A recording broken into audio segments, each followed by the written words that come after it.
తోడొచ్చారు, చేతిని కూడా తగ్గుతూ ఉంటదండి అలాగా. సార్ని తోడొచ్చారు నవ్వుతున్నాను. ప్రారంభించుకుందాం.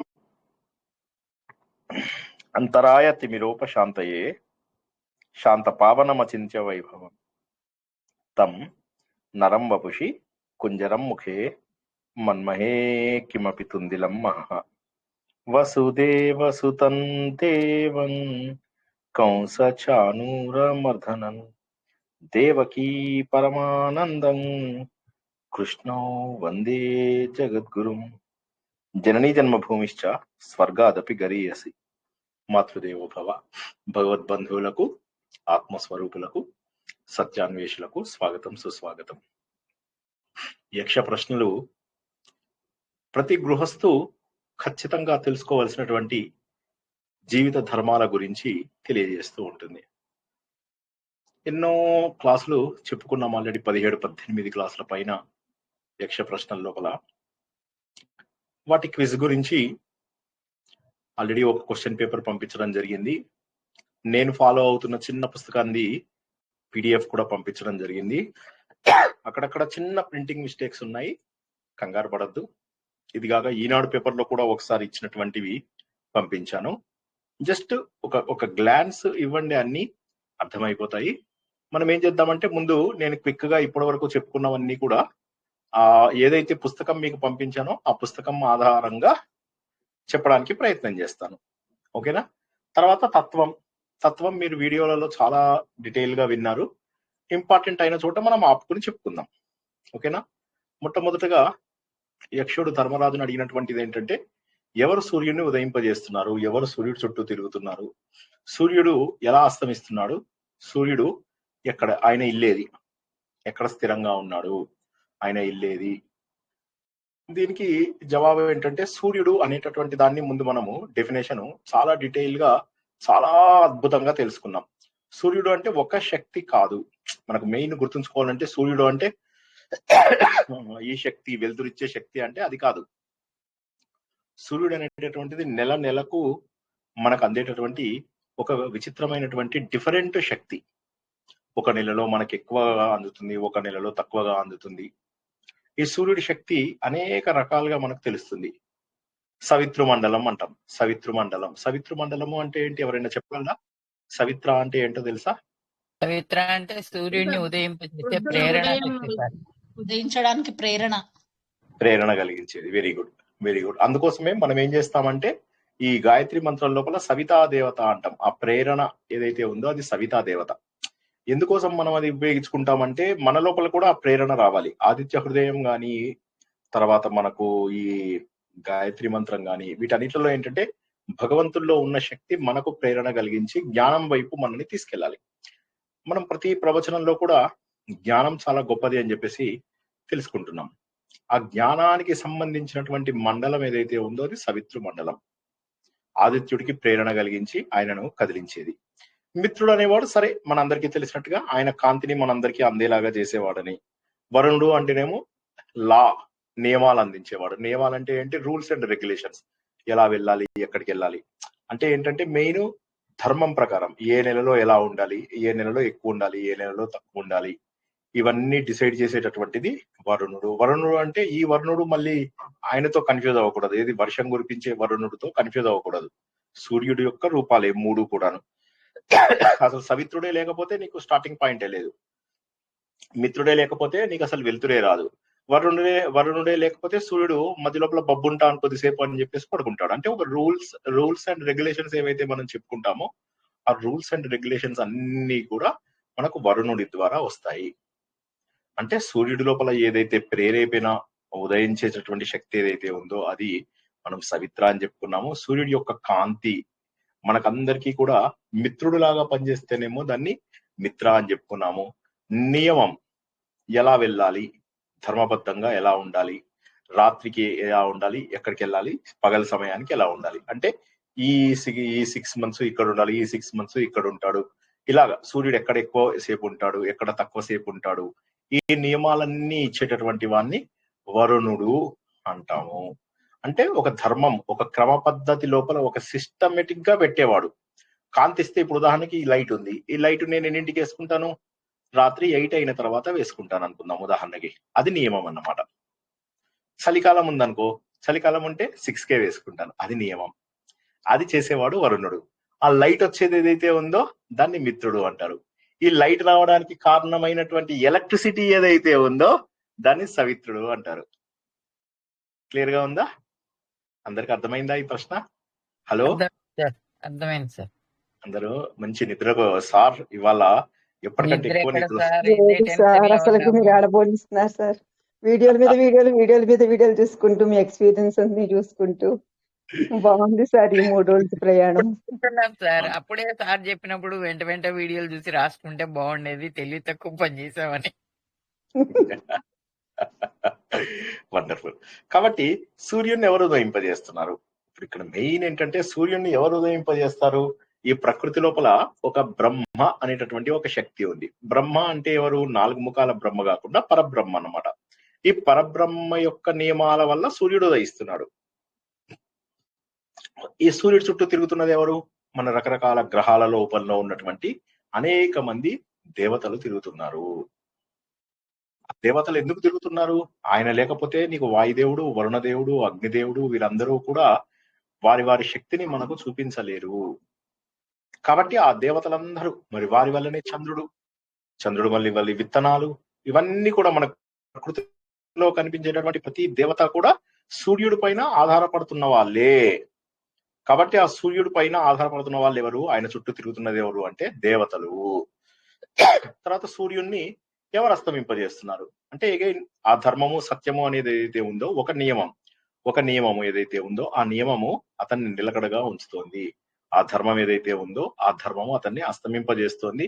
అదే సత్యము ఆయనని, ఎక్కడైతే సత్యం ఉందో సూర్యుడు అంటే సత్యము, ఆ సత్యం లోపల ఆయన తన ఇల్లు లాగా భావిస్తున్నాడు, అందులోపల ఆయన ఉంటున్నాడు అనేటటువంటి మనం స్టార్టింగ్ తెలుసుకున్నాం. అంటే ఏంటి? సూర్యుడు ఈ 4ంటికి కూడా ఒకే రకమైనటువంటి జవాబు మనకు కనిపిస్తూ ఉంటుంది. ఏంటంటే ధర్మము.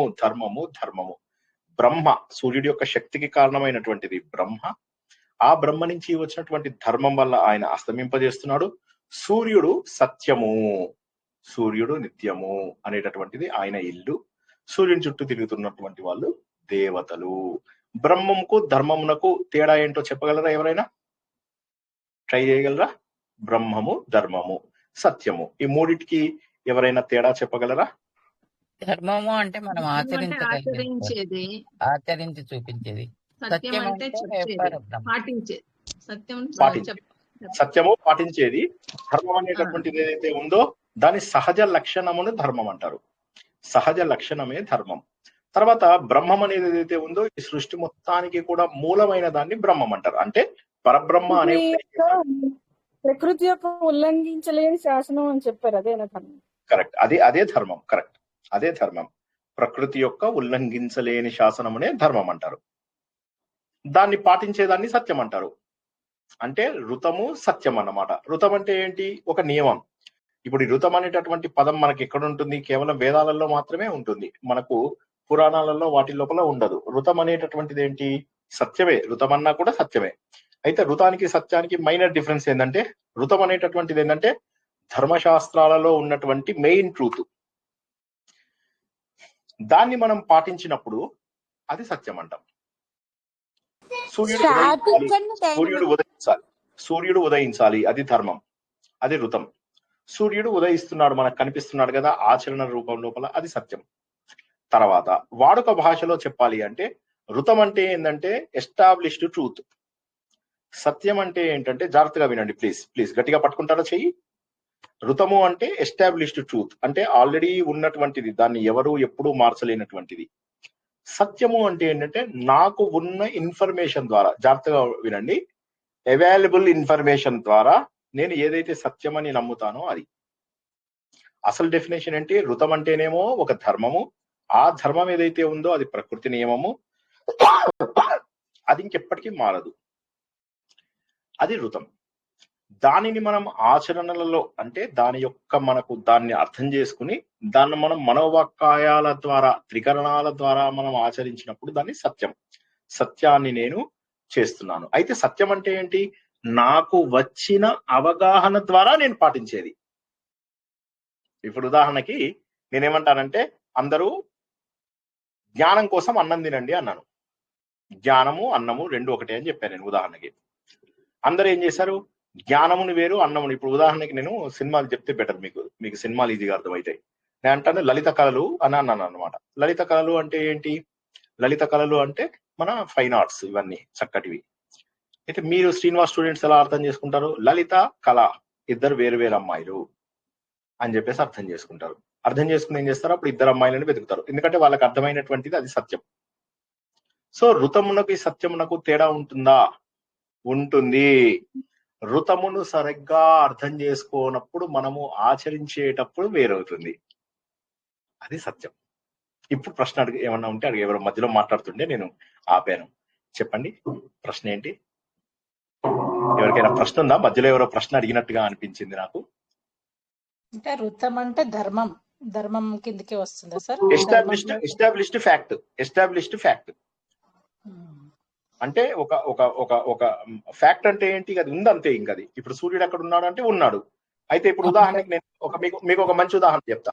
సూర్యుడు ఎప్పుడు తూర్పునే ఉదయిస్తాడు, అది సత్యం. కానీ తూర్పున ఉదయిస్తాడా? సూర్యుడు ఉదయించడు, సూర్యుడు కూడా తిరుగుతూ ఉంటాడు, అది ఋతం.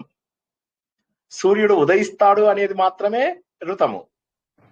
అర్థం చేసుకోండి. సూర్యుడు ఇప్పుడు మనకు కనిపించినంత వరకు సూర్యుడు స్థిరంగా ఉన్నాడు. ఎస్ఆర్ను ఒప్పుకుంటారా లేదా? కానీ సూర్యుడు స్థిరంగా ఉండడు. ఈవెన్ మనకు కనిపించేటప్పుడు కూడా సుమారుగా 20-30 డిగ్రీలు ఇలా డిఫరెన్స్ గా ఉంటుంది.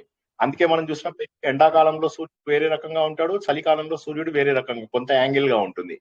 కానీ సూర్యుడు తూర్పునే ఉదయిస్తాడు అనేది మన అండర్స్టాండింగ్ వల్ల వచ్చినటువంటి సత్యము. మనకు తెలిసిన సత్యం సూర్యుడు తూర్పున ఉదయిస్తాడని. అంతే. కానీ సూర్యుడు ఉదయించడం అనేది ఋతము.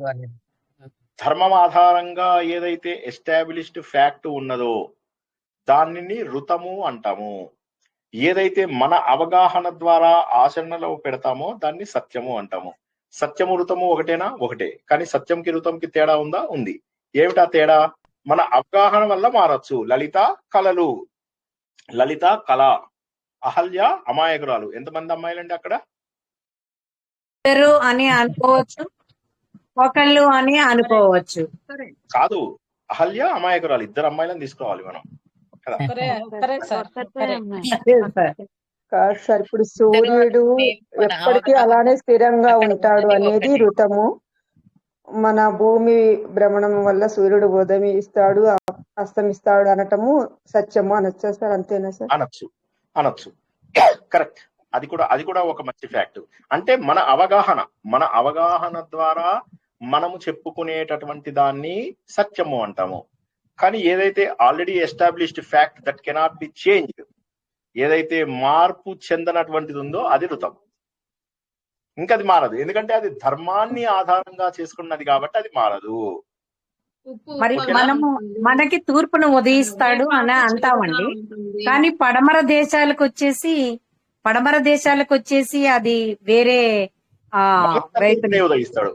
వాళ్ళకు కూడా తూర్పునే ఉదయిస్తాడు. కాకపోతే మనకు ఉదయించినప్పుడు వాళ్ళకు అస్తమయం జరుగుతుంది, మనకు అస్తమయం ఉన్నప్పుడు వాళ్ళకు ఉదయం జరుగుతుంది. అంతే.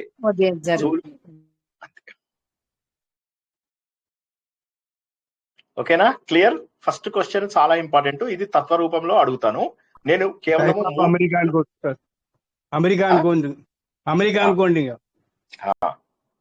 నేను 3 ప్రశ్నలు తత్వం అడుగుతాను, మిగతావి ప్రశ్నల రూపంలో అడుగుతాను. అందులో ఈ ప్రశ్న ఖచ్చితంగా ఇది మీకు తత్వ రూపంలో అడుగుతాను.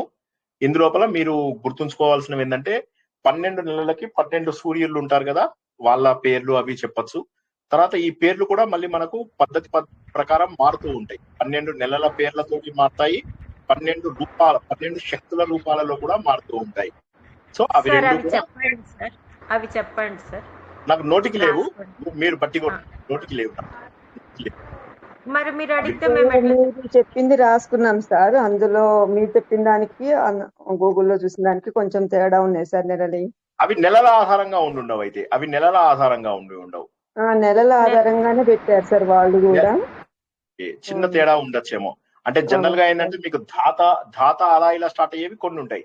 సవిత్రుతో స్టార్ట్ అయ్యేవి కొన్ని ఉంటాయి. సవిత్రుతో స్టార్ట్ అయినవి సవిత్రుడు, మిత్రుడు, వరుణుడు, ఆర్య, ఇలా ఆర్యమాన్ ఇలాంటివి ఏవైతే ఉంటాయో అలానే ఇవి ఉంది మనకు సార్. ఇవి ధాత మనకి అంటే ఏవైతే ఉంటాయో ఇవి చైత్రమాసం. శక్తి ఆధారంగా, ఇవి 12 నెలల శక్తి ఆధారంగా చేసేది. జై శ్రీకృష్ణ సార్. ఇప్పుడు ఇందులో ధాత అంటే సూర్య నమస్కారంలో ఉన్న పేర్లు 12 సరిపోతాయి. కాదు కాదు కాదు. మిత్రాయ నమః, రవే నమః, సూర్యాయ నమః, భానవే నమః, ఖగాయ నమః, అవి వేరు మళ్ళీ డిఫరెంట్. భూషణ అవి కొన్ని పేర్లు అన్నిట్లలో కూడా కామన్ ఉంటాయి. కొన్ని పేర్లు అన్నిట్లలో కామన్ ఉంటాయి. కానీ మనం ఏంటంటే సవిత్రుడు, మిత్రుడు, వరుణుడు అని ఉన్నవి మాత్రమే మనకు లెక్క. ఎందుకంటే ఇవి ఆయన శక్తి రూపాలు. సరేనా? 12 శక్తి రూపాలు ఏవైతే ఉంటాయో అవి. అంశుమాన్ అని వస్తుంది, 12 శక్తులు అండి. 12 శక్తులు. ఇప్పుడు సూర్యుడివి అనేక రకాల 12లు ఉన్నాయి. 12 చొప్పున ఆయన ఒక 7, 8, 12లు ఉంటాయి. అందులోపల ఇప్పుడు మనం చదువుకునే 12 వేరు, మనం సూర్యుడికి అర్ఘ్యం ఇచ్చేటప్పుడు చేసే 12 వేరు, శక్తి ఆధారంగా ఆయనను డివైడ్ చేసినటువంటి 12 వేరు. శక్తి ఆధారంగా మనం ఏమనుకున్నాము? సవిత్రుడు, వరుణుడు, మిత్రుడు, భగారు, అంశు, పూషణాడు, ఇలాంటివన్నీ వివస్వంతుడు. సార్ మీరు చెప్పింది చైత్ర మాసంలో సవిత్రుడు, వైశాఖంలో మిత్రుడు, జ్యేష్ఠ మాసంలో వరుణుడు, ఆషాఢంలో ఆర్యముడు. అది శక్తి. కరెక్ట్. అవి నేను అడుగుతున్నది శక్తి రూపాలు. శక్తి రూపాలు ఏంటంటే వీటికి ఏంటంటే వీళ్ళు 12 నెలల పాటు శక్తిని ఎలా మెయింటైన్ చేయాలి అని చెప్పి చూసేటటువంటి శక్తి రూపాలు. మరి ధాత చైత్ర మాసం, ఆర్యముడు, వైశాఖ మాసం, వాటి పేర్లు వాళ్ళ యొక్క అధిపతులు. ఆ నెలలకు వారు అధిపతులు. అది కూడా కరెక్టే. నేను చెప్పే కదా 12 ఉన్నాయి. సూర్యుడి నామాలు 12 రకాల 12 ఉన్నాయి. కానీ శక్తి రూపంలో చూసేటటువంటిది ఏదైతే మనం ఇక్కడ చూసుకునేది ఏంటంటే శక్తి రూపాలలో చూస్తున్నాము. అంటే సవిత్రుడు అంటేనేమో ఆయన యొక్క చోదన శక్తి అని, తర్వాత మిత్రుడు అంటే ఆయన కాంతి శక్తి అని, వరుణుడు అంటేనేమో నియమశక్తి అని, ఇలాగ మనకు ఉంటారు అన్నమాట. అంశుమాన్ అంటేనేమో కిరణాల శక్తి అని, వివస్వాన్ అంటేనేమో కప్పేటటువంటి శక్తి అని, పూష్ణ అంటేనేమో పోషించే శక్తి అని, ఇలా మనకుంటాయి. ఇలా శక్తివంతుడు అయినప్పుడు దక్ష అన్నట్టుగాను, తర్వాత అలా మనకు త్వష్ట అంటేనేమో ప్రజాపతి రూపంలో, అంటే ఈ ప్రకృతిలో ఉన్నటువంటి వివిధ రూపములను సృష్టించేటటువంటి శక్తి ఉన్నప్పుడేమో త్వష్ట అంటారు. విష్ణు అంటేనేమో మెయిన్ రూపం. ఇప్పుడు ఈయన చెప్పేటటువంటి ఇప్పుడు మన విష్ణుమూర్తి చెప్తాడు కదా, ద్వాదశాదిత్యులలో విష్ణుమూర్తిని నేను అని చెప్పి చెప్తాడు శ్రీకృష్ణుడు. ఆ చెప్పినప్పుడు ఈ శక్తి రూపాన్ని చెప్తాడు అన్నమాట ఆయన. ఓకేనా? క్లియరా? అడిగితే ఇవి చెప్పాలి సార్. ఆ నెలకి అధిపతి రూపంలో చెప్పాలంటే అవి మాత్రం ఈ 12 బట్టి కొట్టండి. సరేనా? ఇప్పుడు నోటికి లేవు కానీ నేను అప్పుడు బట్టి కొట్టి చెప్పినవే మీకు. నాకంటే ఇప్పటికి కూడా 7-8 పేర్లే జ్ఞాపకం ఉన్నాయి, మొత్తం నోటికి లేవు. సరేనా? ఓకేనా? తర్వాత ప్రశ్నకి వెళ్ళనా? ఏమైనా ప్రశ్నలు ఉన్నాయా ఇక్కడ? రెండవ ప్రశ్న చాలా గొప్పది. రాస్తున్నాం సార్. పరబ్రహ్మానికి సంబంధించి ఒక 4 పేజీలు రాసాం సార్. Very good. చక్కగా రాసుకోండి. అండ్ నేనేమంటానంటే ఎంత తత్వరూపంలో తెలుసుకున్నామంటే మనము లక్కీగా ఆదిత్య హృదయము ఇది అన్ని ఒక్కసారి తెలుసుకోవడం వల్ల చాలా డీటెయిల్ గా మనం తెలుసుకోవడం జరిగింది. మళ్ళొక్కసారి గుర్తుంచుకోండి, బ్రహ్మము, ధర్మము, సత్యము, ఈ సీక్వెన్స్ మీరు గుర్తుంచుకోవాలి. పరబ్రహ్మ ఆయన క్రియేట్ చేసినటువంటి నియమాలను ధర్మం అంటారు. వాటిని మనం పాటించి ఏవైతే మనకు కనిపించే శక్తులు ఉంటాయో వాటిని సత్యాలు అంటారు. ఈ ధర్మంనే మనము ఋతము అని కూడా అనొచ్చు.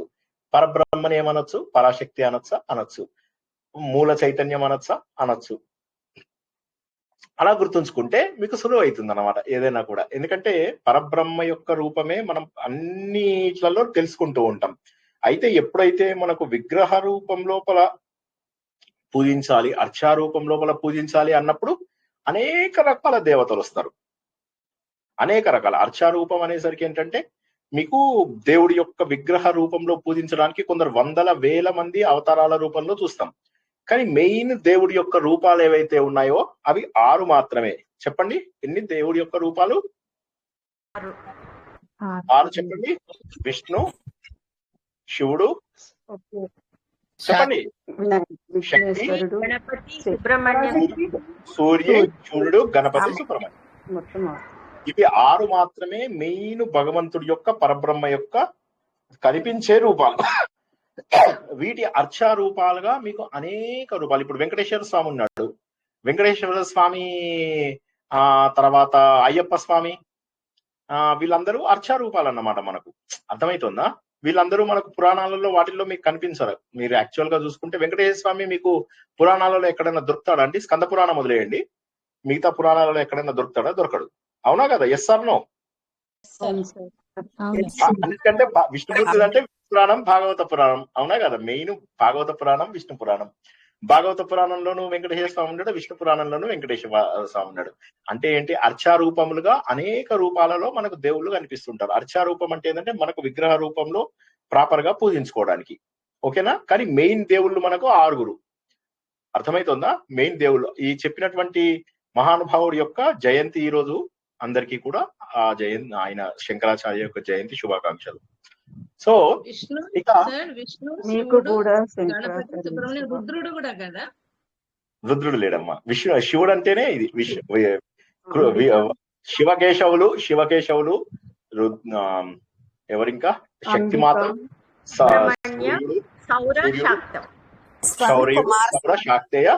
సౌర శాక్తేయ కౌమారాలు, శివ విష్ణు శాక్తేయాలు, గాణపత్యం. ఇవి మటుకు మనం బాగా గుర్తుంచుకోండి. ఓకేనా?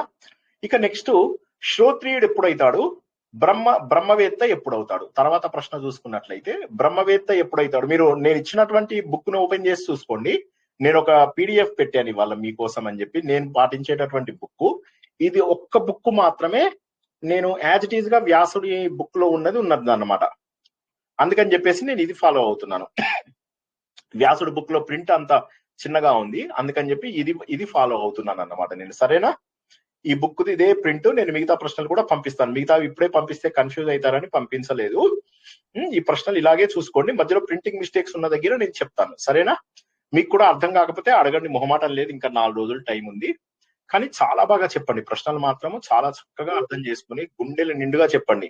ఇది అయిపోయాక ఇక మీకు ఏంటంటే ఇంకా ప్రవచనాల అవసరం లేదు అనేంత స్థాయికి వెళ్ళాలి మీరు. గుండెల నిండా భగవంతుడి రూపం కనిపిస్తూ ఉండాలి. ఆధ్యాత్మిక చైతన్యం అలా మీ లోపల భాసిల్లుతూ ఉండాలి. ఇది అయిపోయేసరికి అట్లా ఉండండి. ఓకే. నెక్స్ట్, శ్రోత్రియుడు దేని వల్ల అవుతాడు? బ్రహ్మవేత్త దేని వల్ల అవుతాడు? రెండిట్లో ఏది గొప్పది? ఓకే. తర్వాత క్వశ్చన్ చాలా బ్యూటిఫుల్ క్వశ్చన్. శ్రోత్రియుడు అంటేనేమో జనరల్ గా అన్ని నేర్చుకోవడం వల్ల అవుతాడు. ఇప్పుడు మనం వేదాలు పఠనం అవి ఇవి చేస్తే.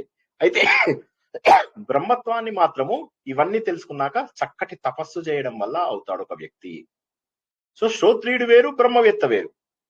శృతులన్నీ కూడా ఈయన దగ్గర, గురువుల దగ్గర, వారి దగ్గర నేర్చుకుని శ్రోత్రియులు. శృతి అంటే వినడం. వేదాలని వినడం ద్వారా మనము శ్రోత్రియులం అయ్యే అవకాశం ఉంది.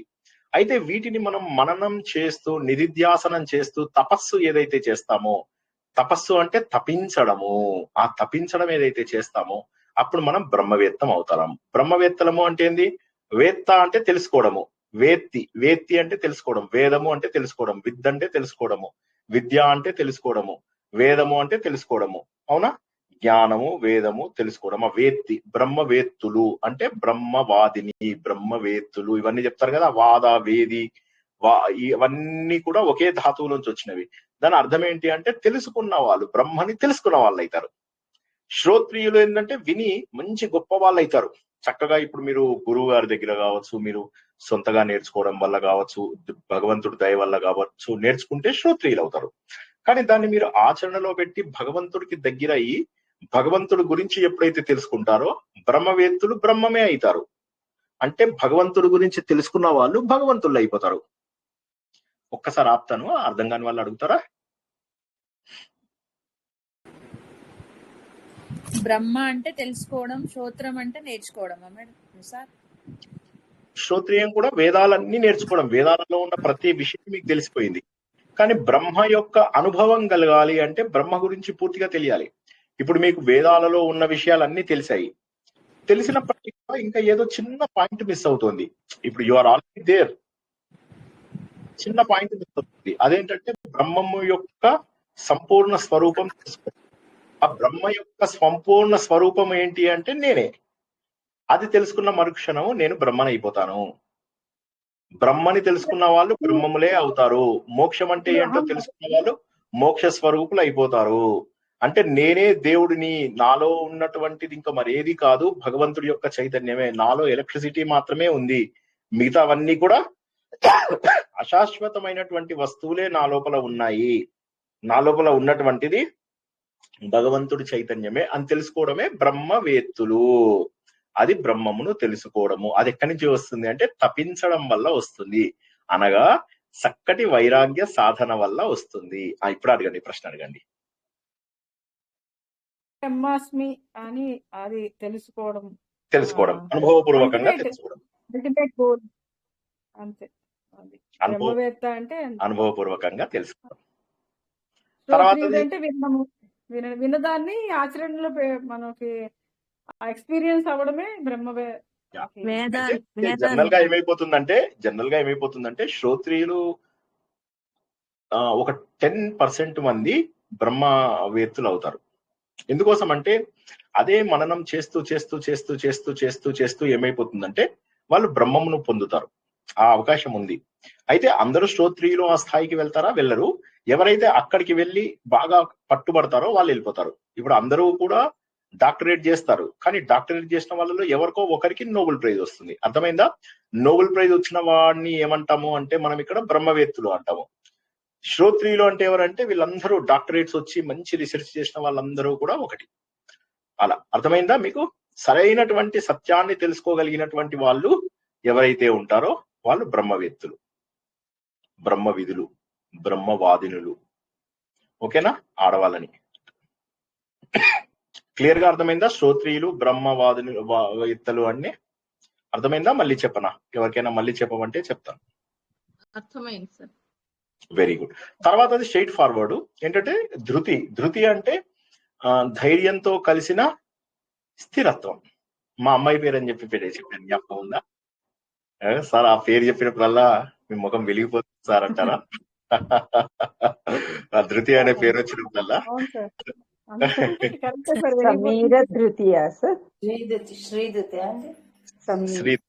శ్రీధృతి, సమీరా శ్రీధృతి. అయితే ఈ ధృతి అనేది ఏంటంటే ధైర్యంతో కూడినటువంటి స్టెబిలిటీ. అంటే ధైర్యం ఉంది, దానికి తగ్గటువంటి స్థిరత్వం ఉంది. దానివల్ల ఏమైపోతుందంటే మనకి ఈ పంచకోశాలు అని ఏవైతే చెప్పుకుంటామో వాటి లోపల మనకు స్టెబిలిటీ వచ్చి వాటిని దాటగలుగుతాము. సో కాబట్టి అది మనకు చాలా గొప్పది. ఇక చివరగా ఒక వ్యక్తి బుద్ధిమంతుడు ఎప్పుడవుతాడు? ఒక వ్యక్తి బుద్ధిమంతుడు ఎప్పుడవుతాడు అంటే మనం దీనికి చాలా తెలుసుకున్నాము. ఎప్పుడైతే వృద్ధులను మనము ఎంత స్కోరు నేను తీసేశాను 242. వాడు అవుట్ సెంచరీ 135 అవుటా? Not out. నేను 108 వరకు చూసా. Last time 13 ball 37. Quick fire at the end. Okay. Yeah. I missed the last 5 overs. I missed most of it. I'll watch the highlights. Yeah. I do. Okay, Nana. Sorry. తర్వాత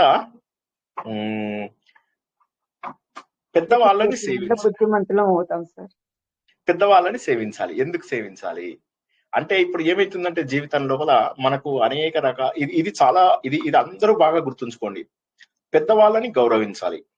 పెద్దవాళ్ళని అంటే age అనే కాదు, కొద్దిగా జ్ఞానం ఉన్న వాళ్ళని కూడా గౌరవించాలి. ఎందుకని? మన జీవితంలో ప్రతి వస్తువు కూడా మన తప్పుల ద్వారా తెలుసుకోవడము, మన అనుభవాల ద్వారా తెలుసుకోవడము కష్టం అవుతుంది.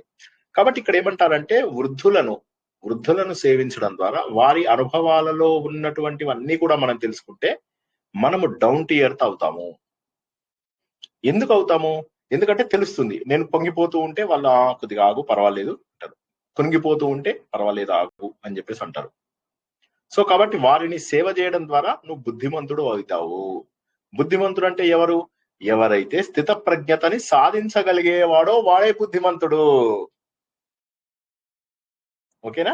సో ఇది రెండవ ప్రశ్న, మీకు మా చాలా ముఖ్యమైనటువంటి రెండవ ప్రశ్న. ఇందులో ఏమన్నా డౌట్ ఉంటే ఇది, లేకపోతే ముందుకెళ్ళిపోతా. ముందుకు వెళ్ళండి సార్. తర్వాత వచ్చే ప్రశ్నలలో బ్రాహ్మణులు, క్షత్రియుల గురించి స్ట్రైట్ ఫార్వర్డ్ ప్రశ్నలు ఉన్నాయి. బ్రాహ్మణులకు ఎక్కడి నుంచి వస్తుంది అంత మంచి దైవత్వం, ఎక్కడి నుంచి వస్తుంది అంటారు. అంటే వాళ్ళు జనరల్ గా బ్రాహ్మణులు ఏంటంటే వేదాధ్యయనము, తపస్సు చేస్తుంటారు. అందువల్ల వారికి మంచి లక్షణాలు వస్తూ ఉంటాయి. అయితే వీళ్ళు ఏంటంటే నిందకు గురి అవుతూ ఉంటారు అండ్ పరనింద కూడా చేస్తూ ఉంటారు. పరదూషణం అంటే ఏంటి? బ్రాహ్మిన్స్ వాడు వినడరా నా మాట, రే అప్రాచ్యుడా ఎక్కడున్నావురా, ఇలా మాట్లాడుతూ ఉంటారు కదా. ఇది బ్రాహ్మణులలో సహజంగా ఉన్నటువంటి దోషము. అయితే రివర్స్ గా కూడా ఇది కరెక్ట్, బ్రాహ్మణులను కూడా దూషించకూడదు. సో బ్రాహ్మణుల గురించి క్షత్రియుల గురించి రెండు చెప్పారు. అందులో మొదటిది ఏంటంటే బ్రాహ్మణులలో ఈ దైవత్వం ఎక్కడి నుంచి వస్తుంది, వారికి ఈ గొప్ప లక్షణాలు ఎక్కడి నుంచి వస్తాయి అంటే తపస్సు ద్వారా గొప్ప లక్షణాలు, వేదాధ్యయనం ద్వారా వాళ్ళ దైవత్వం వస్తూ ఉంటుంది. అందుకే వారి ముఖం, బ్రాహ్మణులు అంటే కులం ద్వారా కాదు నా ఇక్కడ చెప్పేది, అధ్యయనం ద్వారా ఏదైతే ముఖం లోపల డివినిటీ వస్తుందో, ఏదైతే వెలుతురు వస్తుందో అది ఏదైతే ఉంటుందో అది చాలా గొప్పది. అయితే వీళ్ళలో ఉన్నటువంటి చెడు ఇదేంటంటే పరనింద అనేటటువంటిది ఇదన్నమాట. అదే విధంగా ఈ బ్రాహ్మణుడు ఏంటంటే మరణం మానుషో భావ, అందరిలాగా వీళ్ళు కూడా మరణిస్తారు. అంటే మరణం అనేటటువంటిది బ్రాహ్మణులు ఇన్ని దేశాలు కదా, వీళ్ళకి మరణం రాదా అంటే మరణం వచ్చి తీరుతుంది. ఇక్కడ మీరొక్కసారి ఈ ప్రశ్న నేను పంపించిన బుక్ చూసుకున్నట్లయితే అమర్నాథ శర్మ గారిది, ఈ ప్రశ్నకు జవాబు లేదు. మరణం మానుషో భావ అనే దానికి ఇక్కడ రాయలేదు, అది బై మిస్టేక్ మిస్ అయ్యారు. అది మాత్రం రాసుకోండి, నేను చెప్తున్నాను. అందరిలాగానే వీళ్ళు కూడా మరణిస్తారు. అంటే వీడు బాగా నాలెడ్జ్ ఉంది కదా, వీడు మా శరీరాన్ని వదలకుండా ఉంటాడు, అట్లేం లేదు. అందరిలాగానే వీళ్ళు కూడా మరణిస్తారు అని. సేమ్ క్షత్రియులకి ఏం చెప్పాడు అంటే క్షత్రియుల లోపల దైవత్వం ఎక్కడి నుంచి వస్తుంది అంటే వాళ్ళు నేర్చుకున్నటువంటి అస్త్ర విద్యల వల్ల వాళ్ళకి దైవత్వం వస్తుంది. క్షత్రియులకు యజ్ఞయాగాలు చేయడం అనేటటువంటిది వాళ్ళ బేసిక్ నేచరు. యజ్ఞయాగాలు బ్రాహ్మిన్స్ ని చెయ్యరు. యజ్ఞయాగాలు వేదాలు నిలబడినటువంటిది పూర్వకాలం నుంచి కూడా రాజుల వల్ల నిలబడ్డాయి. రాజుల దగ్గర ఎంత డబ్బు ఉంటే అంత డబ్బు ద్వారా అన్ని యజ్ఞాలు వాళ్ళు చేయించేవాళ్ళు. సో కాబట్టి బ్రాహ్మణుల కంటే కూడా కర్తవ్యం రాజుల పైన ఎక్కువ ఉండేది, క్షత్రియుల పైన ఎక్కువ ఉండేది. కాబట్టి యజ్ఞయాగాలు చేయించాల్సినటువంటి కర్తవ్యం రాజులదే. అయితే గమ్మత్తైన విషయం ఇది మనం తెలుసుకున్నాం ఏంటంటే వీళ్ళకు కూడా భయం ఉంటుంది. మనం ఏమనుకుంటాం, క్షత్రియుడు అంటే దేనికి భయపడడు అనుకుంటాం. కానీ ధర్మరాజు లాంటి క్షత్రియుడు కూడా ఏమని చెప్తాడు, లేదు వీళ్ళు కూడా సాధారణ వ్యక్తుల లాగానే భయపడతారు అని చెప్పేసి చెప్తాడు. మరి చిన్న పాజ్ ఏమనుకోద్దు. వేణుగోపాల్ గారు మొన్న అడిగారు మా ప్రాక్టీస్ అప్పుడు, క్షత్రియులకు భయం ఎందుకు ఉంటదండి రాజులు అని. సో మీరు చెప్పిన ఆన్సర్ ఇప్పుడు కరెక్ట్ గా ఉంది సార్. ఓకే, సో కాబట్టి క్షత్రియులలో కూడా భయం ఉంటుంది. అదే విధంగా ఇంతకు ముందు మనం తెలుసుకున్నది బ్రాహ్మణుల గురించి ఏం తెలుసుకున్నాము. బ్రాహ్మణులలో సాధారణ లక్షణం ఏంటి అంటే వీడు ఎప్పటికీ చావడేమో అనుకుంటాం, కానీ తీరా చూస్తే వాళ్ళు కూడా మరణిస్తారు. అందరిలో ఉన్నటువంటి సహజ లక్షణం వారిలో కూడా మరణం. అదే విధంగా అందరిలో ఉన్న భయము సహజ లక్షణము క్షత్రియులకు. పాయింట్ అర్థమైందా లేదా మీకు? బ్రాహ్మణులది క్షత్రియులది తీసుకున్నట్లయితే పరనింద ఏమో బ్రాహ్మణులు చెడ్డ అలవాటు. మన దగ్గరికి వచ్చిన వాళ్ళని కాపాడలేకపోతే, శరణు పొంది కాపాడలేకపోతే అది క్షత్రియులకు నీచభావం. బ్రాహ్మణులకేమో అందరిలాగానే మరణిస్తారు, క్షత్రియులేమో అందరిలాగానే భయపడతారు. యజ్ఞయాగాలు అనేటటువంటివి క్షత్రియుల యొక్క ముఖ్య కర్తవ్యము.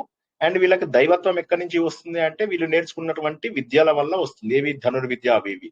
బ్రాహ్మణులకు మాత్రము ఖచ్చితంగా వేదాధ్యయనం కంపల్సరీ. వాళ్ళ లోపల దైవత్వం వచ్చిన తర్వాత వారి సాధన ద్వారా వాళ్ళు తపస్సు చేయడం ద్వారా వాళ్ళు మహానుభావులు అయ్యేటటువంటి అవకాశం ఉంది.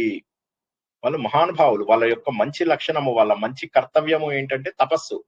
బ్రాహ్మణుల యొక్క మంచి క్యారెక్టర్, మంచి లక్షణము ఏదైతే ఉందో అది తపస్సు.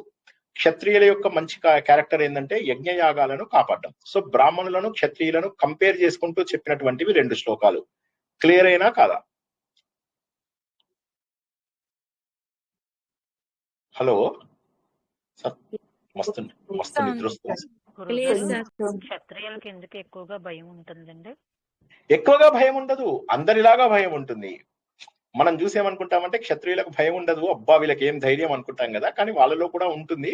దాన్ని కంట్రోల్ చేసుకుంటారు అని చెప్పి మనకి ఈయన ద్వారా, ధర్మరాజు గారి ద్వారా తెలిసింది. ఏం భయం సార్? అది మరణ భయమా? జనరల్ భయం, ప్రతిదానికి మనం భయపడతాం కదా. మరణ భయం అని కూడా ఇచ్చారు సార్ బుక్ లో. సార్ క్షత్రియులకు కూడా భయం ఉంటుంది అన్నారు. అంతే, భయం ఏ భయమైనా అవ్వచ్చు, ఏ భయమైనా అవ్వచ్చు. వాళ్ళకి చేస్తూ ఉంటారు కాబట్టి వాళ్ళకి భయం ఎక్కువ. వాళ్ళకి సహజ, వాళ్ళకి ఎక్కువ భయం ఉండదు. సామాన్య మానవుల్లాగా వాళ్ళకు కూడా భయం ఉంటుంది అని. అది కరెక్ట్. అందరికంటే ఎక్కువ భయపడరు వాళ్ళు. సామాన్య మానవుల లాగా వాళ్ళు కూడా భయపడతారు, కానీ బయటికి మాత్రం ఏయ్ అని ఉంటారు అన్నమాట, అంతే. అంతేగాని వాళ్ళకి భయం ఉండదని కాదు అని చెప్పడం ద్వారా నవ్వొస్తుంది ఇక్కడ మనకి. ఏంటంటే అబ్బో క్షత్రియులు కూడా భయపడతారని. జనరల్ గా భయపడేది ఎక్కువగా బ్రాహ్మిన్స్. నేను చెప్పే కదా, ఒకసారి ఒక కోతి వస్తే మేము చండీ యాగంలో ఎలా పరిగెత్తామంటే, ఒకటే కోతి పాపం అది ఏం చేయట్లేదు, ఊరికే వచ్చింది. మేము పరిగెడుతున్నాము, పంచలు పడిపోతున్నాయి, జారిపోతున్నాయి, ఊడిపోతున్నాయి. ఇవి పిలకలు వేసుకొని పరిగెడుతుంటే చూడాలి, ప్రాణాలు అరచేతిలో పెట్టుకుని. అదొక గొప్ప సీన్ అన్నమాట. అందరూ నవ్వుతూ ఉన్నారు. నేను ముందు వాళ్ళని చూసి నవ్వుతున్నా, నన్ను చూసి వెనక వాళ్ళు చూసి నవ్వుతున్నారు. అయితే నా దగ్గర ఒకటి ఉంది, కోతులు, కుక్కలు, పిల్లులు ఇవంటే నాకు చాలా భయం, కానీ పుల్లు, సింహాలంటే చాలా ధైర్యం నాకు అస్సలు భయం లేదన్నమాట. ఎనీవే, కమింగ్ బ్యాక్ టు తర్వాతది చాలా గొప్ప విషయం. క్షత్రియులకు దివ్యత్వము, దేవత్వము అంటే చెప్పండి. క్షత్రియులకు గొప్పతనం ఎక్కడి నుంచి వస్తుంది? వాళ్ళు నేర్చుకునే విద్యల వల్ల, వాళ్ళ విద్యలు నేర్చుకోవడం, అస్త్ర విద్యల వల్ల, అస్త్రశస్త్ర విద్యల వల్ల వాళ్ళకి గొప్పతనం వస్తుంది. అస్త్రశస్త్ర విద్యలు ఏవైతే ఉంటాయో అవి నేర్చుకోవడం వల్ల వాళ్ళకు గొప్పతనం వస్తుంది. వాళ్ళ మెయిన్ డ్యూటీ ఏంటి? యజ్ఞయాగాలు. ఇప్పుడు జనరల్ గా కూడా మీరు ఏది మనం ఉపనిషత్ కథలు తెలుసుకున్నాం, ఒక 20 ఉపనిషత్తు కథలు తెలుసుకున్నాం. ప్రతి ఉపనిషత్ కథ లోపల ప్రతి క్షత్రియుడు బ్రాహ్మణుని ఓడగొట్టగలుగుతాడు. ఎందుకోసం అంటే దానికి కారణం ఏంటంటే వాళ్ళకు సహజంగా ఉన్నటువంటి నాలెడ్జ్, సహజంగా వాళ్ళకు వేదాల పైన ఉన్న నాలెడ్జ్. అందుకే ఆ రోజుల్లో రాజులు అనేవాళ్ళు కాదు, రాజ ఋషులు అనేవాళ్ళు. వారికి ఏంటంటే మంచి శక్తి ఉండేది. రాజులైనప్పటికీ కూడా వారికి అన్ని రకాల పద్ధతులు తెలిసి ఉండేది. తర్వాత కాలక్రమేణా దుర్మార్గులైన రాజులు వాళ్ళు వీళ్ళు రావడం వల్ల మనకు వేద సంపద పోయింది. కానీ మెయిన్ గా ఆ కాపాడే బాధ్యత, వేదాలను, మన ధర్మాన్ని కాపాడే బాధ్యత మాత్రం పూర్తిగా క్షత్రియుల పైననే ఉంది. అంటే వేదాలను కాపాడటం వరకు అని లెక్క చెప్పుకోవచ్చా, లేకపోతే దేశాన్ని, యజ్ఞయాగాలు, కార్యాలు ఇవన్నీ కూడా వేదాలే కదా. యజ్ఞయాగాలు, కార్యాలు ఇవన్నీ కూడా వాళ్ళ పొరుగు దేశాల నుండి దేశాన్ని రక్షించడము కూడా ఉంది. కానీ అది అంటే అది వాళ్ళ టాప్ ప్రయారిటీ కాదు. ఉన్నదాన్ని చక్కగా, అంటే అఫ్ కోర్స్ అది ఎలాగో వాళ్ళకు ఉన్నటువంటి ఇదే, అది వాళ్ళ కర్తవ్యం. కానీ మెయిన్ ప్రకారం అయితే యజ్ఞయాగాదులను రక్షించటము వాళ్ళు చేయటం అనేది వాళ్ళ ముఖ్యమైనటువంటి లక్షణం, వాళ్ళ ముఖ్యమైనటువంటి కర్తవ్యం. Okay sir. ఇక తర్వాత మనకు ఋగ్వేదం, యజుర్వేదం, సామవేదం గురించి మనము 3 వేదాల గురించి తెలుసుకున్నాం. అన్నిటికంటే గొప్పది ఏంటి అంటే యజ్ఞాలు ఎప్పుడూ కూడా రుక్కులని అతిక్రమించకూడదు. రుక్కులు అంటే ఏంటి? ఋగ్వేదం యొక్క మంత్రాలు ఏవైతే ఉంటాయో వాటిని రుక్కులు అంటారు. ఆ వేదము చదివేటప్పుడు ఏదైతే ఉంటుందో, అంటే ఆ ఋగ్వేదం చదివేటప్పుడు ఏదైతే ఉంటుందో ఆ ఋగ్వేదము మాత్రమే యజ్ఞాన్ని వరిస్తుంది. వరించడం అంటే ఏంటండి? వరించడం అంటే ఏంటి? ఋగ్వేదమే మెయిన్ అన్నమాట. ఈ ముఖము ఋగ్వేదం, గుర్తుంచుకోండి. ముఖం అనేటటువంటిది ఋగ్వేదం. ఈ ఋగ్వేదంలోంచి నీకు సరైనటువంటి మంత్రాలు రావాలి. నీ యజ్ఞం ఎప్పుడూ కూడా నీ రుక్కులను దాటకూడదు. నీ మంత్రములను, ఋగ్వేదంలో ఉన్నటువంటి ప్రతి శ్లోకంను కూడా మనము శ్లోకము అనకూడదు, మంత్రము అనాలి అని చెప్పేసి మనం ఋగ్వేదం నేర్చుకున్నప్పుడు తెలుసుకున్నాం. కాబట్టి ఏంటంటే ఆ ఋగ్వేదము అన్నిటికంటే కూడా గొప్పది. ఇక సామవేదం ఉండాలి అంటారు, ఉచ్చారణ సరిగ్గా ఉండాలి, మంత్రం యొక్క ఉచ్చారణ ఎస్ సరిగా ఉండాలి. ఇక నెక్స్ట్ సామవేదం. సామవేదం ఏంటి? సామవేదం ఏమైతుందంటే, ఇప్పుడు మనకు వీణలో సామవేదం అంటే పాటలు. అంటే మంత్రాన్ని అతిక్రమించదు అన్నారు కదా సార్, అక్కడ ఋగ్వేదాన్ని అతిక్రమించదనా? ఋగ్వేదముని యజ్ఞం దేన్ని వరిస్తుంది అని అన్నారు అనుకోండి, వరిస్తుంది, అతిక్రమించదు అని కూడా ఉంది. రెండు కూడా ఋగ్వేదమే. ఋగ్వేదంను వరిస్తుంది. ఋగ్వేదంలో ఉన్న మంత్రాలను దాటి ఒక యజ్ఞం చేయకూడదు, అతిక్రమించి ఒక యజ్ఞం చేయకూడదు. అయితే ఈ యజ్ఞాల లోపల అన్నిటికంటే ముఖ్యమైనటువంటిది ఏంటంటే యజుర్వేదం. యజుర్వేదం చేసేవాడిని ఏమంటారంటే, మనకు ఈ అధ్వర్యుడు అంటాడు. వాడు ఏం చేస్తాడు అంటే మనస్సు, అధ్వర్యుడు అంటే మనస్సు, మన శరీరంలోనే యజ్ఞం ఉంది అని చెప్పి చెప్పడము, వేదాలు యజ్ఞము మన శరీరంలోనే ఉన్నాయి అని చెప్పడము ఈ శ్లోకం యొక్క ముఖ్య ఉద్దేశము. ఈ శ్లోకంలో ఏం చెప్తున్నాడు? మన శరీరంలో మూలాధార, స్వాదిష్టాన ఇలా చక్రాలన్నీ కింది నుంచి పై వరకు ఉన్నాయి కదా, ఇవి సరిగమ పదనిసలు అన్నమాట. సామవేదం అనేటటువంటిది ఏదైతే ఉందో, ఈ సరిగమ పదనిసలలో ప్రయాణించేటటువంటి నీ ప్రాణము, నీ వాయువు. ఓకేనా? క్లియరా? సామవేదము నీ ప్రాణము, యజుర్వేదం నీ మనస్సు, ఋగ్వేదం ఏదైతే ఉందో అది నిన్ను వరించేటటువంటి మంత్రములను ఇచ్చేటటువంటి ముఖము. కాబట్టి నీ శరీరంలోనే ఉంది, నీ శరీరంలోనే వేదాలు ఉన్నాయి, నీ శరీరంలోనే యజ్ఞము ఉన్నది. చెప్పండి, ఇప్పుడు నేను అడిగిన ప్రశ్నకు జవాబు చెప్పాలి. మనస్సు ఏదండి? యజుర్వేదం అంటే ఏంటి? వాయువు సామవేదము. వాయువు సామవేదం ఎందుకైందో చెప్పాలి. ఎగ్జాంపుల్, సరిగమ పదానిసలో ప్రయాణిస్తుంది అంటే సప్త అదే నక్షత్రాల ఆధారంగా. పాటలు కాబట్టి పాటలు గొంతులో వాయు నుంచే పాటలు వస్తుంది వాయువు చేసే ప్రయాణం. యజుర్వేదం ఏమైతుందంటే, ఎవరైతే యజుర్వేదం చేస్తాడో యజుర్వేదం లోపల మీకు ఒక్కసారి మళ్ళీ క్లుప్తంగా చెప్తాను. ఋగ్వేదం అంటే మంత్రాలు, యజుర్వేదం అంటే యజ్ఞయాగాదులు చేసేటటువంటి పద్ధతులు, సామవేదం అంటేనేమో పాటల రూపంలో ఋగ్వేదం. అన్ని ఋగ్వేదమే, గుర్తుంచుకోండి. ప్రపంచంలో వేరే వేదం లేదు, రెండే వేదాలు, ఒకటి ఋగ్వేదం, ఒకటి అథర్వణ వేదం. ఋగ్వేదంలోంచి యజ్ఞయాగాదులు రూపంలో వచ్చేవన్నీ యజుర్వేదం. ఋగ్వేదంలో మంత్రాలని పాటల రూపంలో రాస్తుందని సామవేదం. క్లియరా ఇంతవరకు? అథర్వణ వేదం అనేది ప్రత్యేక వేదం. అయితే దాన్ని చాలా రోజుల పాటు వేదంగా గుర్తించలేదు. వేదవ్యాసుడి సమయం లోపల దాన్ని వేదంగా గుర్తించి, వేదంగా గుర్తించాలి అంటే కొన్ని వేదంలో మంత్రాలు కలపాల్సి వచ్చింది. అందుకని ఋగ్వేదం నుంచి కొన్ని మంత్రాలు తీసి అందులో కలిపారు. అందువల్ల 4 వేదాలు అయ్యాయి. కానీ అథర్వణ వేదం అనేది పూర్తి స్థాయి స్వతంత్ర వేదము. ఓకే, ఇప్పుడు మన శరీరమే వేదము. మనము నోరు అతిక్రమించామంటే ప్రపంచంని పోగొట్టుకుంటాం. People will judge you. నువ్వేం మాట్లాడితే దాని మీద జనాలు నిన్ను జడ్జి చేస్తారు. కాబట్టి అది అతిక్రమించకూడదు. రుక్కులు చాలా ముఖ్యమైనటువంటివి. నీ మనస్సు ఏదైతే ఉందో అది ప్రతి పని చెయ్యి అని చెప్తుంది. అంటే చెయ్యి అని చెప్పాలి అంటే యజ్ఞయాగాదులకు సంబంధించింది యజుర్వేదం. కాబట్టి యజుర్వేదం చెయ్యి అని చెప్తుంది నీకు. అది మనస్సు. పైకి కిందికి పైకి కిందికి వాయువు వెళ్తూ ఉంటుంది. దానిని సామము అంటారు. ఇంత అద్భుతంగా ఉందా లేదా ఇది శ్లోకం? బాగుందా? మూలాధారము, స్వాధిష్టానము, ఎలాగైతే చక్రాలు ఎలా కింద నుంచి పైకి వెళ్తాయో అలాగే సరిగం పదనీస కూడా మనం ఆ స్వరాలు అలాగే వస్తాయి కదా. సో అది దానివల్ల అది ప్రాణశక్తి అయింది. మనకు ఉన్నటువంటి ఈ ప్రపంచంలో ఉన్నటువంటి 7 అనేటటువంటి సంఖ్య చక్రముల ఆధారంగా వచ్చినటువంటిదే. సరిగమ పదనిస అనేటటువంటిది ఏదైతే ఉందో అది గాని, మురళిలో ఉన్నటువంటివి గాని, వీణలో ఉన్నటువంటివి గాని, ఇవన్నీ కూడా అవే అన్నమాట.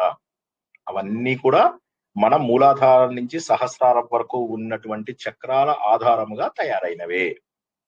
సరిగమ పదనిస అనేది మీరు తెలిసిన వాళ్ళు, సంగీతం తెలిసిన వాళ్ళకి ఇది, మీరు వయలిన్ అవి ఇవి తీసుకున్నారనుకోండి, ఎక్కడి నుంచి స్టార్ట్ చేస్తే అక్కడ సా స్టార్ట్ అవుతుంది తెలుసా మీకు?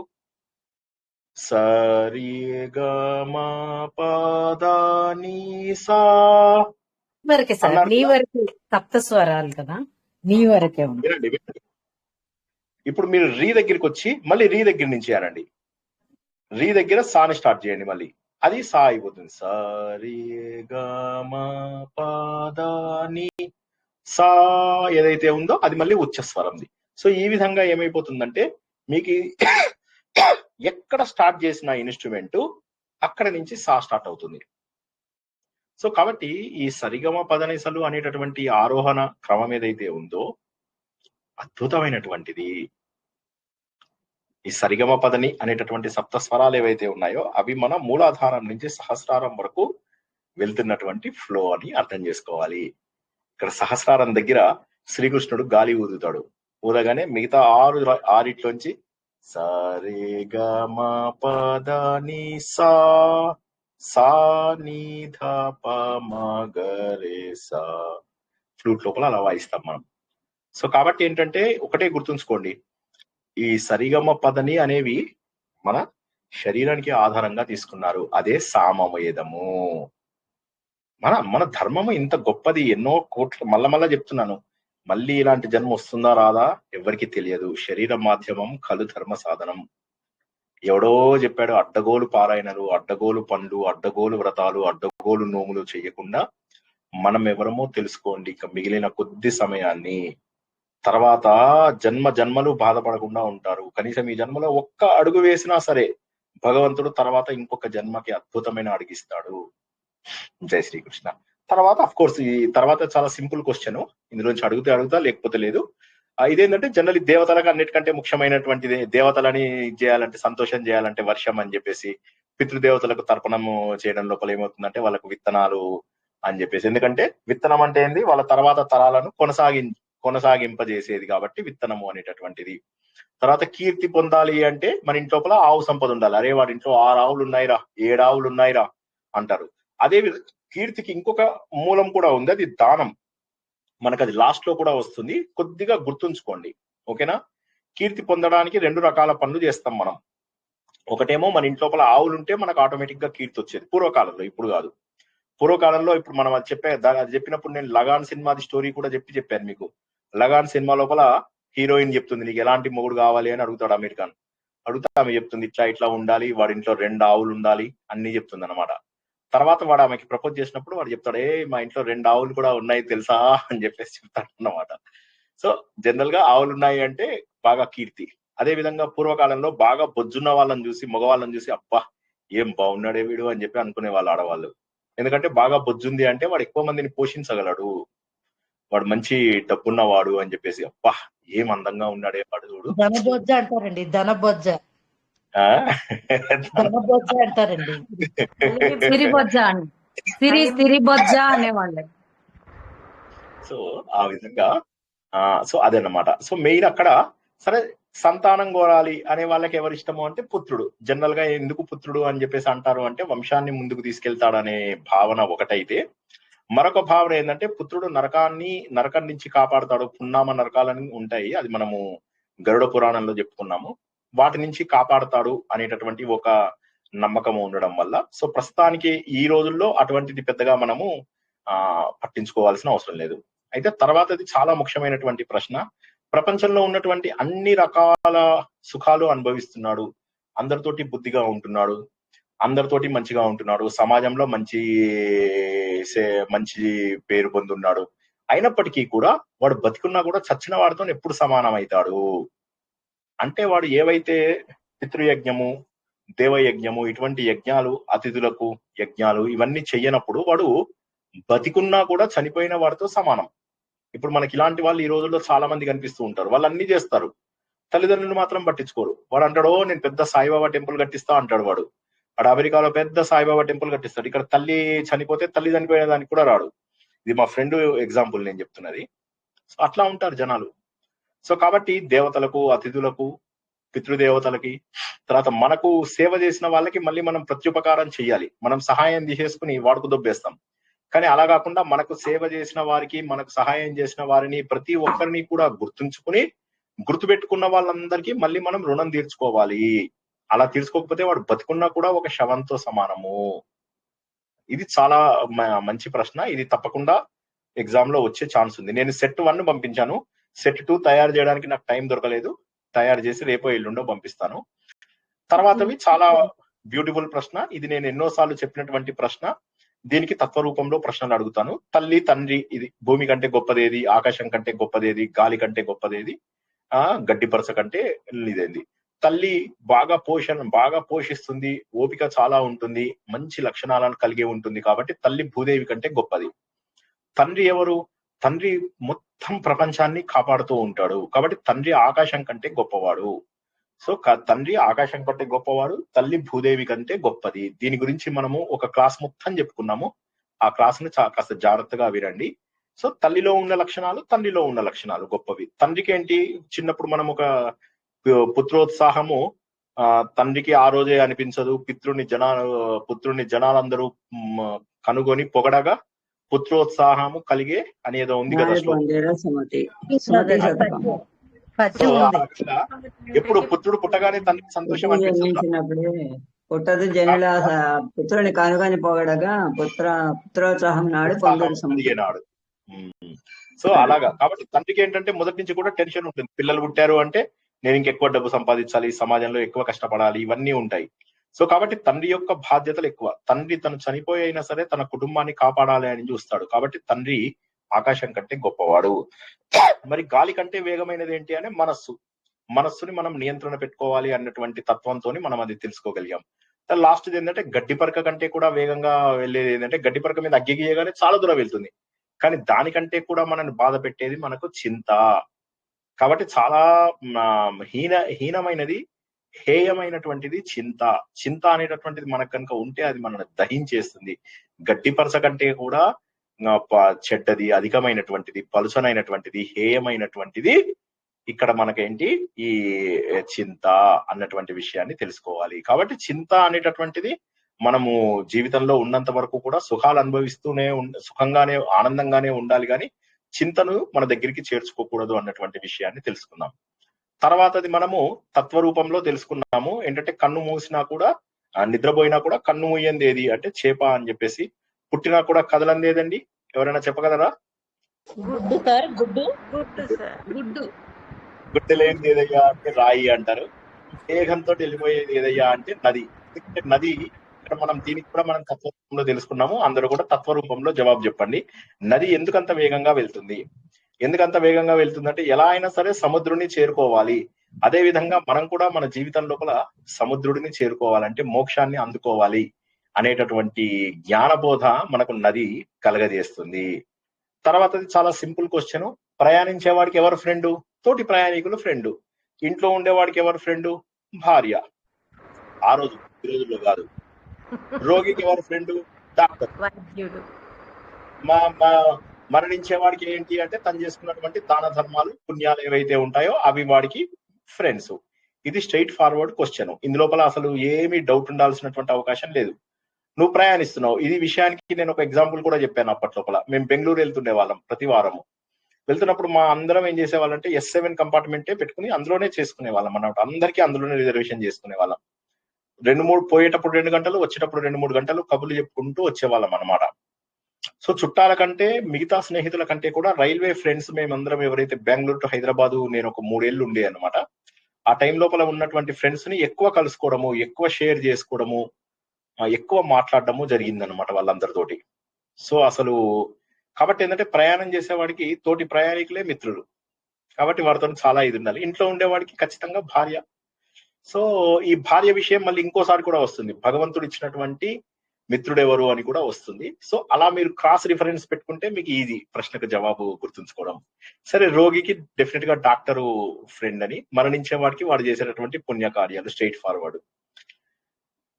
జీవము ఉన్నట్లు అనిపించిన అది కూడా అడిగారు కదా సార్. జీవము ఉన్నట్లు అనిపించిన హృదయం లేనిది ఏది అని అడిగారు సార్. రాయి. తర్వాత ఈ ప్రపంచంలో అందరికీ కూడా అతిథి ఎవరు అంటే అగ్ని.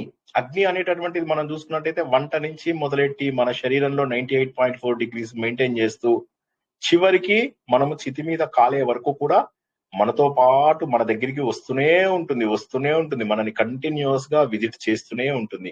కాబట్టి సర్వభూతానాం అగ్ని అతిథి. అగ్నియే అతిథి. అన్ని భూతాలకు కూడా అగ్ని అతిథి లాంటి వాడు. ఆ క్వశ్చన్ లేదు సార్ మీరు పంపించిన దాంట్లో. ఉంటుంది. ఇప్పుడు నేను పంపించిన దాంట్లోంచే చెప్తున్నాను. దాంట్లో లేదు సార్. ఇది ఉంది, గ్యారెంటీగా ఉంది.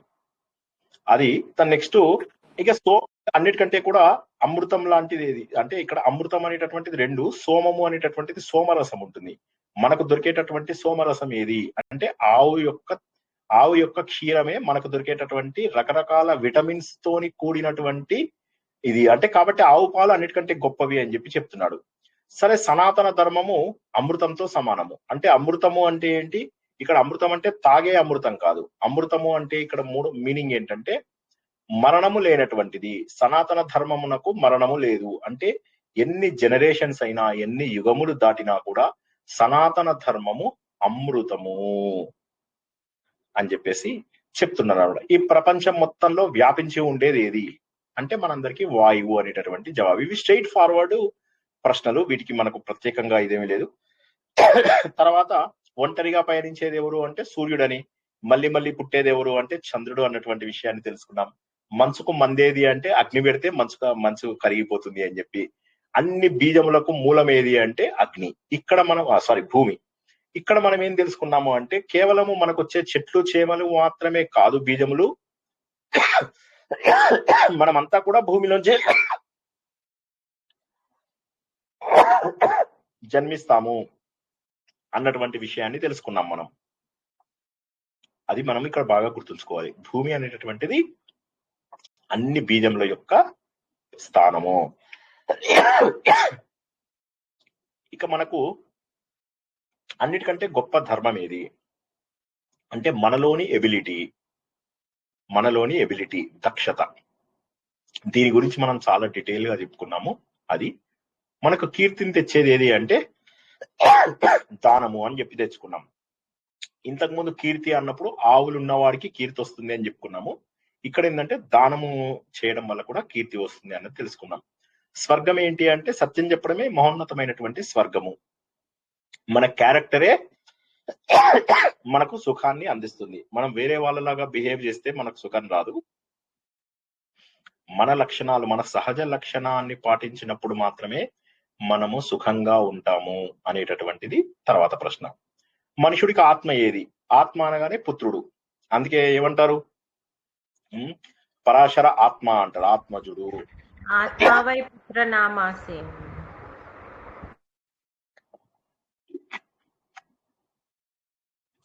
ఆత్మావై పుత్ర. సో కాబట్టి ఏంటంటే ప్రతి ఒక్కరికి కూడా ఆత్మ ఎవరు అంటే వాళ్ళ పిల్లలే. దేవుడిచ్చినటువంటి మిత్రుడెవరు? భార్య. దేవుడిచ్చినటువంటి స్నేహితురాలు ఎవరు అంటే భార్య. ఈ మొత్తం ప్రపంచంలో అన్ని జీవులకు ఆధారం ఏంటి అంటే మేఘము లేదా వర్షము. మానవుడి యొక్క కంపల్సరీ చేయవలసినటువంటిది ఏంటి అంటే దానము. ఇది మనకు వైటిడిలో కూడా వస్తుంది, యజ్ఞము, తపస్సు, దానము అని చెప్పి. సో ప్రతి ఒక్కరు కూడా వారి వారి శక్తికి అనుగుణంగా దానము. ఈ దానం అనేటటువంటిది ఇంకా ఎక్కడ వచ్చిందో మీరు గుర్తుంచుకోవాలి. దానం అనేటటువంటిది ఎక్కడెక్కడ వచ్చింది మనకు చెప్పండి, ఎవరన్నా జ్ఞాపకం ఉందా? ఇప్పుడే తెలుసుకున్నాం దానము. ఇప్పుడు గొప్పవాడు అవుతాడు అన్నప్పుడు యజ్ఞము తపస్సు దానంలో తపస్సు కూడా గొప్పది, దానం కూడా చేయొచ్చు అని చెప్పేస్తారు అక్కడ. దానం వల్ల కీర్తి వస్తుంది, దానం వల్ల కీర్తి వస్తుందని తెలుసుకున్నాము. దానం వల్ల మరణించే వాడికి అది మిత్రుడు అని కూడా తెలుసుకున్నాము. కాబట్టి దానం అనేటటువంటిది ప్రతి ఒక్కరి పరమ కర్తవ్యం అని గుర్తుంచుకోండి. సో దానం అనేది 3 సార్లు వచ్చింది, కీర్తి అనేది 2 సార్లు వచ్చింది. సుఖం అనేది ఎన్నిసార్లు వచ్చిందండి ఇప్పటి వరకు? మన సహజ లక్షణాల ద్వారా సుఖం, శీలం. మన సహజ లక్షణం, మన ఒరిజినల్ క్యారెక్టరిస్టిక్ ఏదైతే ఉందో శీలము, సుఖము. ఇంకోసారి కూడా సుఖం వస్తుంది, అదేంటో తెలుసుకుందాం. ఓకేనా? ఇక మనకి ధన్యత కలిగించే వాటి లోపల గొప్పదేది? మన దగ్గర ఉన్న అన్ని సంపదలలోకి గొప్పదేది? ఓకే, ఇది దక్షత. మనకు ధన్యత కలిగించేది దక్షత. ఇప్పుడు ఈ దక్షత 2 సార్లు వచ్చింది. దక్షత అంటే ఏంటి? క్యాపబిలిటీ. క్యాపబిలిటీ అనేటటువంటిది అహింస లాంటి పరమధర్మం. ఇది క్యాపబిలిటీ అనేటటువంటిది అన్నిటికంటే కూడా గొప్ప ధర్మం. ప్రతి ధర్మము అంటే ఏంటి? ఒక లక్షణం, ఒక వ్యక్తి లోపల ఉన్నటువంటి లక్షణం. నీ ధర్మం ఏంటి అంటే ఇప్పుడు మనకు ఆ సినిమా, దాన్ని మనం సినిమా ఎగ్జాంపుల్లో తెలుసుకున్నాం. బ్రహ్మానందాన్ని అడుగుతాడు, అందరిని అడుగుతాడు నీకేమొచ్చు నీకేమొచ్చు నీకేమొచ్చు అంటే ఎవరికి ఏం రాదంటే చివరికి బ్రహ్మానందం ఒక్కడికే నేను వంటవాణ్ణి అంటాడు. అనగానే వెరీ గుడ్, మీ అందరిలో వీడు ఒక్కడే పనికొచ్చేవాడు కనిపించాడు అన్నాడు. సో అది ధర్మం అన్నమాట. అంటే నీ క్యాపబిలిటీనే నీ ధర్మం, పరమధర్మం అది నీకు. ఎందుకంటే నీ క్యాపబిలిటీ, నీ ఎబిలిటీ, అదే విధంగా అదే నిన్ను ధన్యతకు, ఈ రెండింటిని లింక్ చేసుకోవాలి మీరు. అప్పుడు మీకు ఈజీ టు అండర్స్టాండ్. దానివల్ల ఏమవుతుంది? నువ్వు ధన్యుడవు అవుతావు. ఇప్పుడు బ్రహ్మానందంని మీరు ఎగ్జాంపుల్ గా తీసుకొని అది గుర్తుంచుకోండి. బ్రహ్మానందంకి అక్కడ క్యాపబిలిటీ ఉండడం వాడి ధర్మము, దాని ద్వారా వాడు ధన్యుడయ్యాడు. పాయింట్ అర్థమైందా లేదా? ఒకసారి చెప్పండి పాయింట్ ముందు. హలో, మళ్ళీ చెప్పరా? అదృష్టవంతులను కూడా పెట్టారు సార్ బ్రాకెట్ లో మీరు. అవును, మనలో దక్షత, గొప్ప నైపుణ్యం, సామర్థ్యత అని కూడా కదా సార్? నైపుణ్యం అంతే. దక్షత అంటే అయితే ఒక పెయింట్ వేసే వాళ్ళు ఎగ్జాంపుల్ చెప్పారు సార్ మీరు. పెయింట్ వేసే వాళ్ళకి అతని నైపుణ్యాన్ని అంతటిని ప్రదర్శించి అక్కడ జీవం ఉండేటట్లుగా ఒక పాప ప్రాణాన్ని కాపాడారు అతని నైపుణ్యంతో అని. Last leaf. అవును అవును, దక్షత 2 సార్లు వచ్చింది సార్. చాలా అద్భుతమైన కథ, అది కూడా గుర్తుంచుకోండి. నేనేమంటున్నానంటే ఈ పాయింట్స్ అర్థం కావాలి అంటే మన నిత్య జీవితంలో వస్తున్నటువంటి ప్రశ్నలన్నింటినీ కూడా ఒకసారి మనం నెమరేసుకుంటే చాలా ఈజీ. తర్వాత నెక్స్ట్ ధనంలలో అన్నిటికంటే గొప్పది ఏంటి? విద్యాధనం. ఇది మనకు తెలుసు, ఎందుకంటే ఎవడు దాన్ని దొంగిలించలేడు కాబట్టి. అన్నిటికంటే ఇంకా అది ఇక ధనం, విద్యాధనం కంటే గొప్పదనం ఏమీ లేదు. ఇక లాభాలలో అన్నిటికంటే గొప్పది ఏది అని చెప్పేసి అన్నాడు. లాభాలలో అన్నిటికంటే ఆరోగ్యం. ఆరోగ్యమే మహాభాగ్యం. ఇంకా అంతకంటే లాభం ఏముంది జీవితంలో? ఇంకేది లేదు. సుఖాలలో అన్నిటికంటే గొప్పది ఏది అంటే సంతోషము. సో ఇప్పుడు సుఖం ఎన్నిసార్లు వచ్చింది? 2 సార్లు వచ్చింది. వెనక్కి వెళ్ళాలి ఇప్పుడు. సుఖాలలో అన్నిటికంటే గొప్పది నీకు ఏంటయ్యా సుఖము అంటే సంతోషం. మనసు సంతోషంగా ఉంటే చాలు. మనసు సంతోషంగా ఉంటే చాలు, అంతా అదే సుఖము. నీకు సుఖం అంటే ఏంటి? సోఫాలో కూర్చుంటే సుఖమా? సోఫాలో కూర్చొని ఎన్నో ఆలోచిస్తూ ఉంటావు, అది దుఃఖమే. అలా కాదు. సుఖం అంటే నీకు మానసికంగా ఉన్నటువంటి సంతోషమే సుఖము. ఇదే మనం ఇందాక ఏం తెలుసుకున్నాము? నీ శీలమే నీకు పరమ సుఖము అని చెప్పేసి ఇంతకు ముందు కూడా తెలుసుకున్నాము. సో ఈ రెండింటిని కొద్దిగా అంటే ప్రతిదాన్ని లింక్ చేసుకోవాలి. దక్షత 2 సార్లు వచ్చింది, సుఖము 2 సార్లు వచ్చింది. ఏంటి రెండింటి మధ్య సంబంధము? అలా చూసుకున్నట్లయితే మనకు చాలా ఈజీగా అర్థమవుతుంది.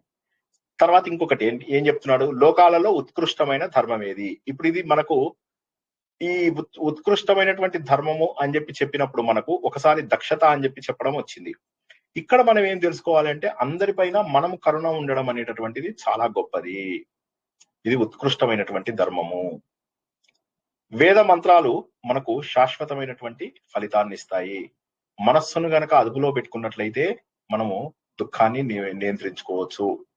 సజ్జనులతో గనక మనము సహవాసం చేస్తే మనకి ఇంకా ఎడబాటు కలగదు. సో ఇది చాలా బ్యూటిఫుల్ గా తెలుసుకున్నటువంటిది, మనం రీసెంట్ గా తెలుసుకున్నాం ఇది.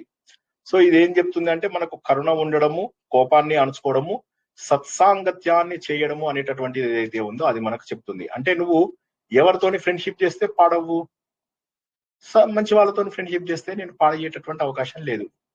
కోపాన్ని కనుక కంట్రోల్ చేసుకుంటే దుఃఖం వచ్చేటటువంటి ఛాన్స్ లేదు. ఎప్పటికీ నశించినటువంటి సత్ఫలితం ఎప్పుడు వస్తుంది? ధర్మబద్ధంగా ఉంటే చాలు. మనం ఎప్పుడు ధర్మబద్ధం అంటే మనకు ఉన్నటువంటి నియమాలను గనక పాటిస్తే మనకు దుఃఖం వచ్చేటటువంటి అవకాశం లేదు. తర్వాత శ్లోకం లోపల త్యజించేవేవి అనేటటువంటివి మనం తెలుసుకున్నాము. అందులోపల ఏంటంటే అందరి దగ్గర నేను గొప్పవాణ్ణి అంటే మనుషులందరినీ కోల్పోతావు నువ్వు. క్రోధాన్ని కనుక వదిలేవు అంటే దుఃఖాన్ని కోల్పోతావు. ఇది ఆల్రెడీ మనకు కోపాన్ని వదిలితే అని వచ్చింది కదా, దానితో కంపేర్ చేసుకోవచ్చు. క్రోధాన్ని వదిలినట్లయితే నువ్వు దుఃఖం లేని వాడివి అవుతావు. కోరికలని అయిపోయినావంటే నువ్వే ధనవంతుడు అవుతావు. నీ కోరికలే లేవు, నువ్వు ధనవంతుడివే కదా, ఇంకా నీకేం అవసరం లేదు. కోరికలు లేకుండా ఉండడం అంటే నువ్వు అందరికంటే ధనవంతుడివి. క్రోధం వదిలావు అంటే నీకు ఇక దుఃఖం అనేది రాదు. నేను గొప్పవాణ్ణి అనే భావన అందరి లోపల నువ్వు చూపించకుండా ఉన్నావంటే అందరూ నీకు మిత్రులే. ఎవరి మీద నీకు కోపం రాదే, వాడు నన్ను పట్టించుకోలేదు, వీడు నన్ను పట్టించుకోలేదు అనేటటువంటి ఇది రాదు. చివరికి దురాశ దుఃఖానికి చేటు. కాబట్టి దురాశను వదిలేనట్టయితే సుఖం వస్తుంది. ఇంతవరకు మనము నేర్చుకున్నాము. ఇంకొక శ్లోకం కూడా భావన లేదు అంటే అహంకారం లేకుండా ఉండడం. గొప్పవాడినే అనే భావన లేదంటే అహంకారం లేకుండా ఉండటం వల్ల మిత్రులు. అహంకారం ఉన్నప్పుడు ఏమవుతుందంటే అందరూ నన్ను గుర్తించాలని ఉంటుంది. ఇప్పుడు మీరు చాలా మందిని చూస్తారు కదా, వాళ్ళకు గుర్తించకపోతే చాలా కోపం వచ్చేస్తుంది, అహంకారం వస్తుంది.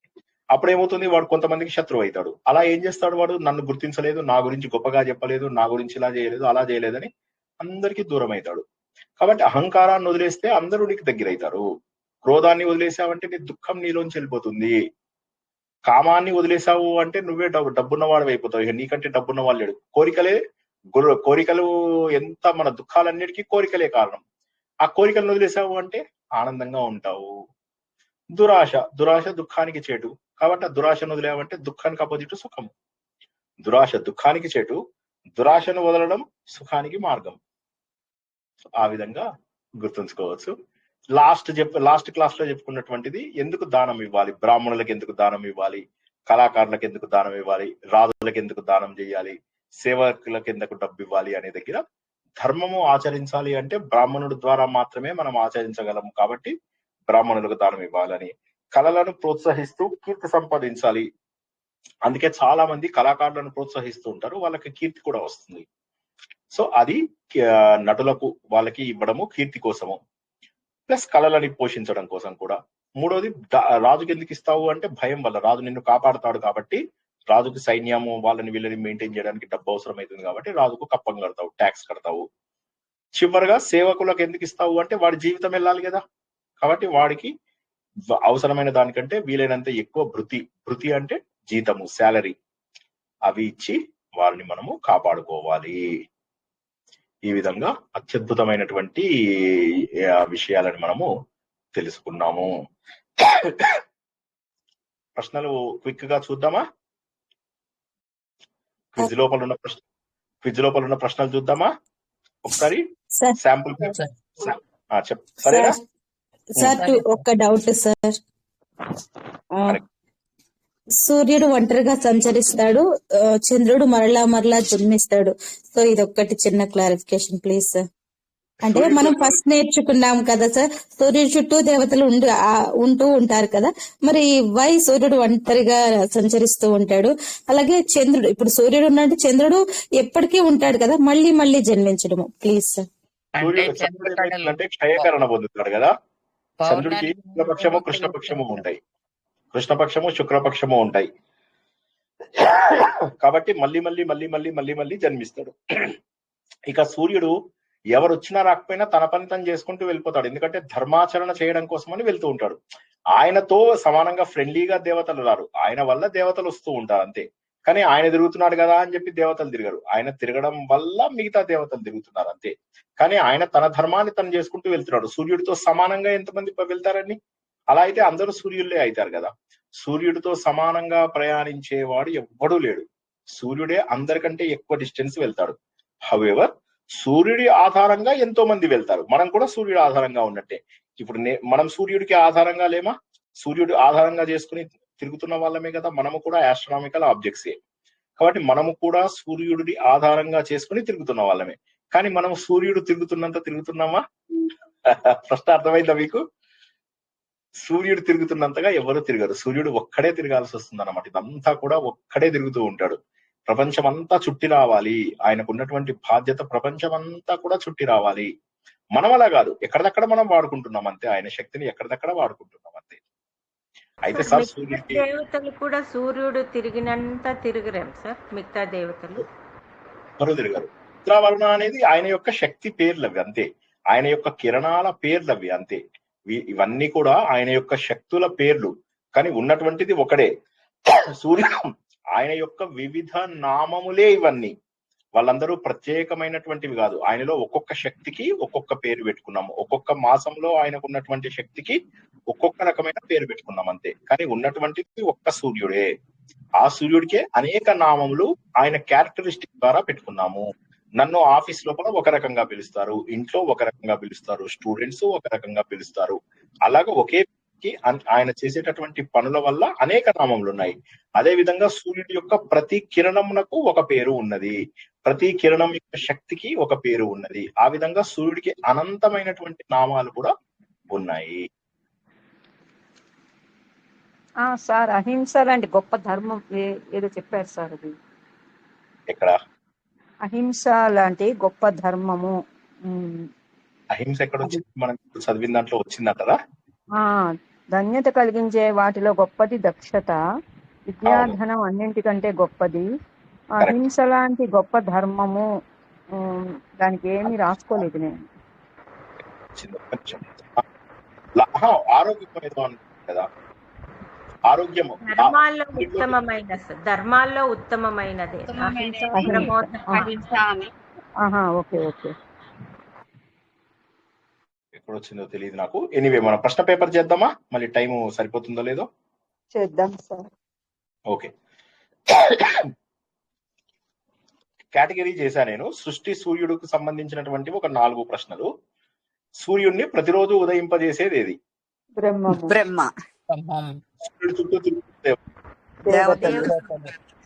సూర్యుడిని అస్తమింపజేస్తున్నది ఏంటి? ధర్మము. సూర్యుడు దేంట్లో స్థిరంగా ఉన్నాడు? ఆయన లేదు సత్యము. తర్వాత విజ్ఞానము బుద్ధికి సంబంధించినటువంటి మనం తెలుసుకోవాల్సిన నాలెడ్జ్కి సంబంధించిన ఒక 4 ప్రశ్నలు. మానవుడు దేని వల్ల శ్రోత్రియుడు అవుతున్నాడు? వేదాధ్యయనం వల్ల. మానవుడు దేని వల్ల గొప్పతనాన్ని పొందుతున్నాడు? దైవత్వాన్ని. తపస్సు చేయడం వల్ల. మూడోది ప్రశ్న ఏంటి? మనిషికి తోడు ధైర్యం దేని నుంచి కలుగుతుంది? తోడు అంటే మనిషికి సపోర్ట్ ఇచ్చేది ఏంటి? ధృతి. మానవుడు ఎవరిని శిక్షిస్తే బుద్ధిమంతుడు అవుతాడు?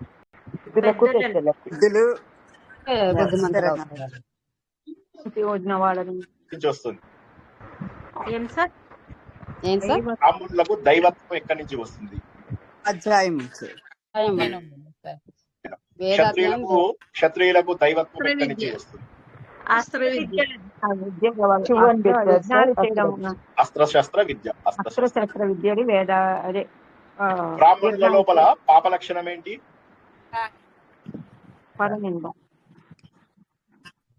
ఉన్నటువంటి మామూలు అందరిలో ఉన్నటువంటి సహజ లక్షణం వీళ్ళలో కూడా ఒక భయం. యజ్ఞం దేన్ని దాటదు? వేదం. ఋగ్వేదాన్ని దాటదు, రుక్కులను దాటదు అని రాస్తారు. రుక్కులు. యజ్ఞానికి మెయిన్ లీడర్ ఎవరు? యజుర్వేదంలోనే. యజుర్వేదం అంటేనే యజ్ఞము. యజ్ అంటే యజ్ఞము. కీర్తిని పొందే వాళ్ళకి ఏముండాలి లోపల? గోవులు ఉండాలి. లగాన్ సినిమా గుర్తుంచుకోండి. బతికి ఉన్నా కూడా ఎవడు మరణించిన వాడితో సమానము?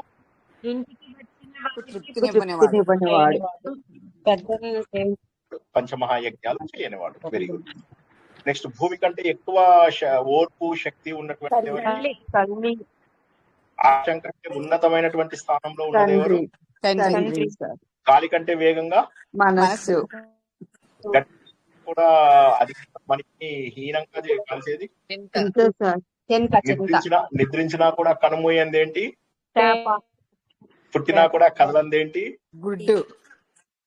హృదయం లేనిదేంటి? తన వేగంతో నిరంతరము ప్రవహించేది ఏది? నది.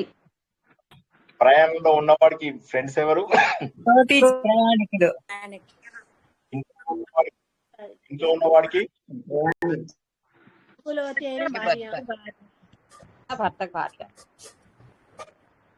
మిత్రుడు ఎవరు?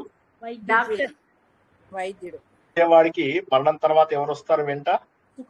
దాన ధర్మాలు, పాపపుణ్యాలు, దాన ధర్మాలు, సత్కర్మాలు. కరెక్ట్. లాభాలలో అన్నిటికంటే కూడా మనకు గొప్ప లాభం ఏంటి? ఆరోగ్యం. లాభాలలో అన్నిటికంటే గొప్పది ఏంటి? సాటిస్ఫాక్షన్, సంతృప్తి. అందరికీ కూడా ప్రియుడు అవుతాడు ఒక వ్యక్తి. కోపం, గర్వం, కోపం వదిలేయాలి. అందరికీ అహంకారం, నేను అనే అహంకారాన్ని వదిలేయాలి. అది నేను అనే అహంకారాన్ని కనుక వదిలేస్తే అది. తర్వాత మనకు కళాకారులకు ఎందుకు దానం చేయాలి?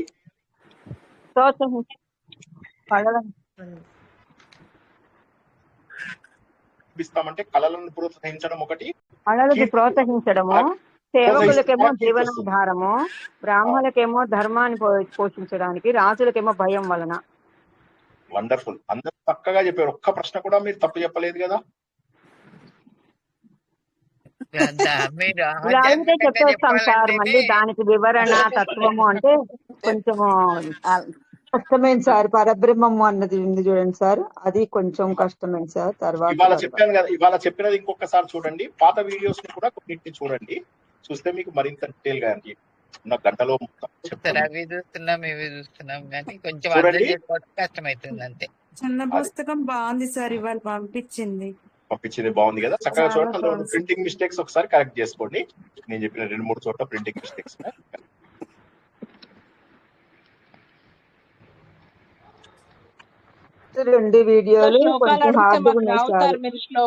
శ్లోకం చదవండి అంటే ఒక్క శ్లోకం కూడా రాదు సార్.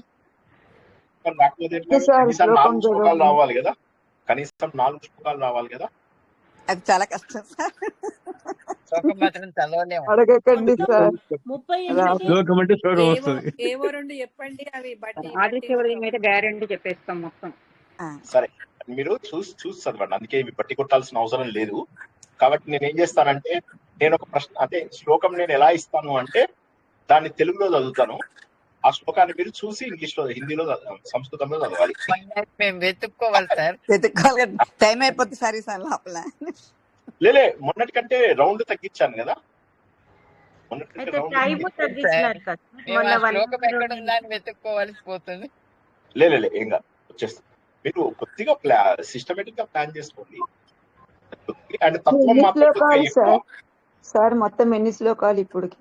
32 35 అనుకుంటా, 34 అనుకుంటా. చూడండి సార్ 38 Questions ఉన్నాయి కదా సార్, ఇంతేనా సార్? శ్లోకాలు సార్. 38 నేను ఈ లాస్ట్ ది చెప్పడం లేదు కదా, మొన్న క్లాస్ లో చెప్పింది చెప్పడం లేదు కదా. లేదు సార్. మొన్న క్లాస్ 36 అంటే 18 శ్లోకాలు. 18 శ్లోకాలు అన్ని సింపుల్ ఆన్సర్స్, కానీ శ్లోకానికి 4 క్వశ్చన్స్ కదా సార్. 18 72 క్వశ్చన్స్ అంతే కదా. ఓకే. ఆల్రెడీ నేను అందులో 32 క్వశ్చన్స్ ఆల్రెడీ పంపించేశాను అవును కదా, సార్. ఇంకో 32 క్వశ్చన్స్ పంపిస్తాను. తత్వ రూపంలో ఇవాళ చాలా వరకు చెప్తున్నాం మనము. మొత్తం అంత డీటెయిల్ లేకపోయినా కొంత చెప్తున్నాము. మిగతా ఇచ్చే క్వశ్చన్లు కూడా తత్వరూపంగా చెప్పమంటారా, ఆన్సర్ టు ది పాయింట్ అని చెప్పమంటారా? లేదు, తత్వరూపమే చెప్పాలి. అన్ని ప్రశ్నలు తత్వరూపం చెప్పాలి. 8 రౌండ్స్ తీసుకోండి సార్, రేపు ఒక రోజు కూడా. రేపు కాదు చూస్తాను. వీలైతే శుక్రవారం నాడు తీసుకుంటాను. మీరు ప్రాక్టీస్ చేసుకోండి. ఇంకో క్వశ్చన్ పేపర్ పంపిస్తాను రేపు, ఖచ్చితంగా ప్రాక్టీస్ చేసుకోండి. ప్రశ్నలు ఒకరు జవాబు చెప్పండి, ఇంకొకళ్ళు దానికి తగ్గటువంటి మాటలు మాట్లాడగలగాలి. ఎలా మాట్లాడాలి? అన్నిటికీ తత్వం లేదు కదా సార్, కొన్నిటికి మాత్రమే ఉన్న దగ్గరే అడుగుతాం. అర్థమైనా కూడా మాట చెప్పడం ఎక్కడ వాడాలి అని మీరేం చేయాలంటే దానికి తగ్గటువంటి కనెక్షన్స్ ఎస్టాబ్లిష్ చేసుకుంటే మీకు చాలా బాగుంటుంది. ఇప్పుడు మీకు ఉదాహరణకి మీకు ఈ చేప పిల్లల ఉంది కదా, అది అద్భుతమైన తత్వం ఉంది. అక్కడ బండరాయి, తర్వాత చేప, అక్కడ అజ్ఞానంలో నివసించేది ఏంటి, అది మనం చాలా అద్భుతంగా చెప్తున్నాం. ఆ వీడియో చూడండి, అది గ్యారంటీగా నేను కనీసం ఇందులో 5 శ్లోకాలు అయితే తత్వంవి ఉన్నాయి ఖచ్చితంగా. ఫర్ ఎగ్జాంపుల్ మొదటి శ్లోకం కానీ, చేప ఉన్నటువంటి శ్లోకం కానీ, సో ఇట్లాంటి భార్యాభర్తల శ్లోకం కానీ, మరి చంద్రుడు సూర్యుడు ఉన్నటువంటి శ్లోకం కానీ, ఇలాంటివి కొన్ని తత్వంతో ఉన్నటువంటి శ్లోకాలని ఎక్కువ చేసుకోండి, చాలా బాగుంటుంది. అది కాక ఈనాడు పేపర్ లో మీకు మంచిగా కన్సాలిడేటెడ్ ఆన్సర్స్ ఉన్నాయి, చూసుకున్నారా? ఈనాడు పేపర్ నేను పంపించాను. ఉంది సార్, అది మీది కొంచెం చిన్న నేనేమంటానంటే ఒకటి గుర్తుంచుకోండి, చాలా అంటే యక్ష ప్రశ్నలు అనేది ప్రతి ఒక్కరు జీవితంలో ప్రతి ఒక్క వర్డే ఇచ్చారు. అదే మనకు అది గుర్తుపట్టినా చాలు కదా, దాని మీద మనం ఎక్స్పాండ్ చేయాలి కదా, ఎక్స్పాండ్ చేయగలగాలి. ధర్మం అంటే ఇన్ని రోజులుగా వింటున్నారు, ఋతము, సత్యము ఇవన్నీ వింటున్నారు. ఇలాగ మనకు అవి ఏవైతే ఉన్నాయో అవి, అలాగే మనకు మధ్య లోపల శక్తి, కిరణాలు, సూర్యుడు ఒంటరిగా ఎందుకు చేస్తున్నాడు, చంద్రుడు ఎందుకు కళ్ళు మిస్ అవుతున్నాడు, ఇట్లాంటివి ఏంటంటే మనం ఎక్కువ చెప్పుకోవడానికి అవకాశం ఉంది. కొద్దిగా వాటిపైన ఆ వీడియోని చూడండి. మీకు అది 1.5 లో పెట్టుకొని వింటూ ఉండండి. ఎక్కడైనా ఆగిపోతే ఆపేయండి అంతే, ఆపేసి మళ్ళీ ఒకసారి వినండి అంతే. వింటున్నాం సార్, బాగానే వింటున్నాం. Very good.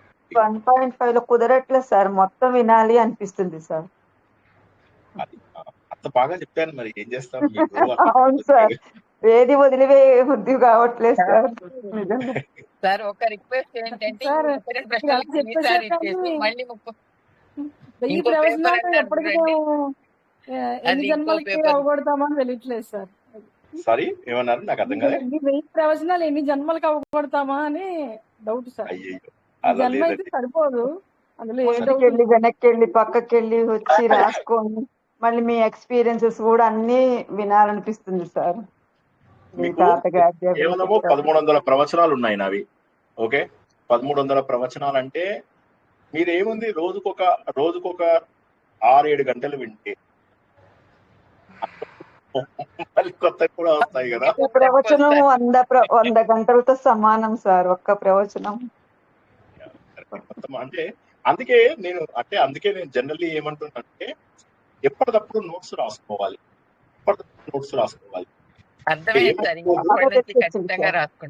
ఇది మటుకు బాగా అసలు యాక్చువల్ గా ఇప్పుడు రజనీ గారు కానీ, టీవీ మనీ మేడం కానీ, సౌజన్య గారు కానీ, సూర్యశ్రీ గారు కానీ, మాధవి గారు కానీ, వీళ్ళందరూ ఆల్రెడీ లక్ష్మీ గోవింద్ గారు కానీ వీళ్ళందరూ కూడా ఒకప్పుడు క్విజులన్నీ కూడా చాలా డీటెయిల్ గా రాసి ఫుల్ మార్క్స్ తెచ్చిన వాళ్ళు. శ్రీదేవి మేడం గాని చాలా మంది ఇందులో కృష్ణవేణి గారు గాని నేను కూడా చూస్తున్నాను. రాసుకుంటా సార్. మామూలుగా నాకు కూడా అలవాటు నా క్లాస్ లో రాసుకునేది. అయితే నేను కర్నూలుకి వచ్చిన నా పుస్తకాలన్నీ ఊర్లో ఉండిపోయినాయి. మళ్ళీ మర్చిపోయినాం సార్. మళ్ళీ ఇప్పుడు నిద్ర లేపిండ్రు, మళ్ళీ క్వశ్చన్ పేపర్ పెట్టి ఇప్పుడు ఇంకా సార్ అప్పుడు భగవద్గీత ఒక్కటే ఉండింది సార్, అది వారానికి ఒక్కసారి. భగవద్గీత భాగవతము, భగవద్గీత భాగవతం, భాగవతము కూడా లలిత సహస్రనామం, లలిత సహస్రనామం. ఈ నెంబర్ తో ఎవరు జాయిన్ అయ్యారు సార్, అప్పటి నుంచి డిస్టర్బ్ అవుతుందని చెప్పలేదు సార్, ఇప్పుడు చెప్పాను. అవును సార్, స్టార్టింగ్ నుంచి ఉన్నారు సార్. కానీ వింటున్నారు, మరి వారు ఎవరో కానీ వింటున్నారు, ప్రతి ప్రవచనం వింటున్నారు. కాబట్టి నేను అనుకోవడము వాళ్ళు ప్రమాదం లేని వ్యక్తులే అని వదిలేశాను.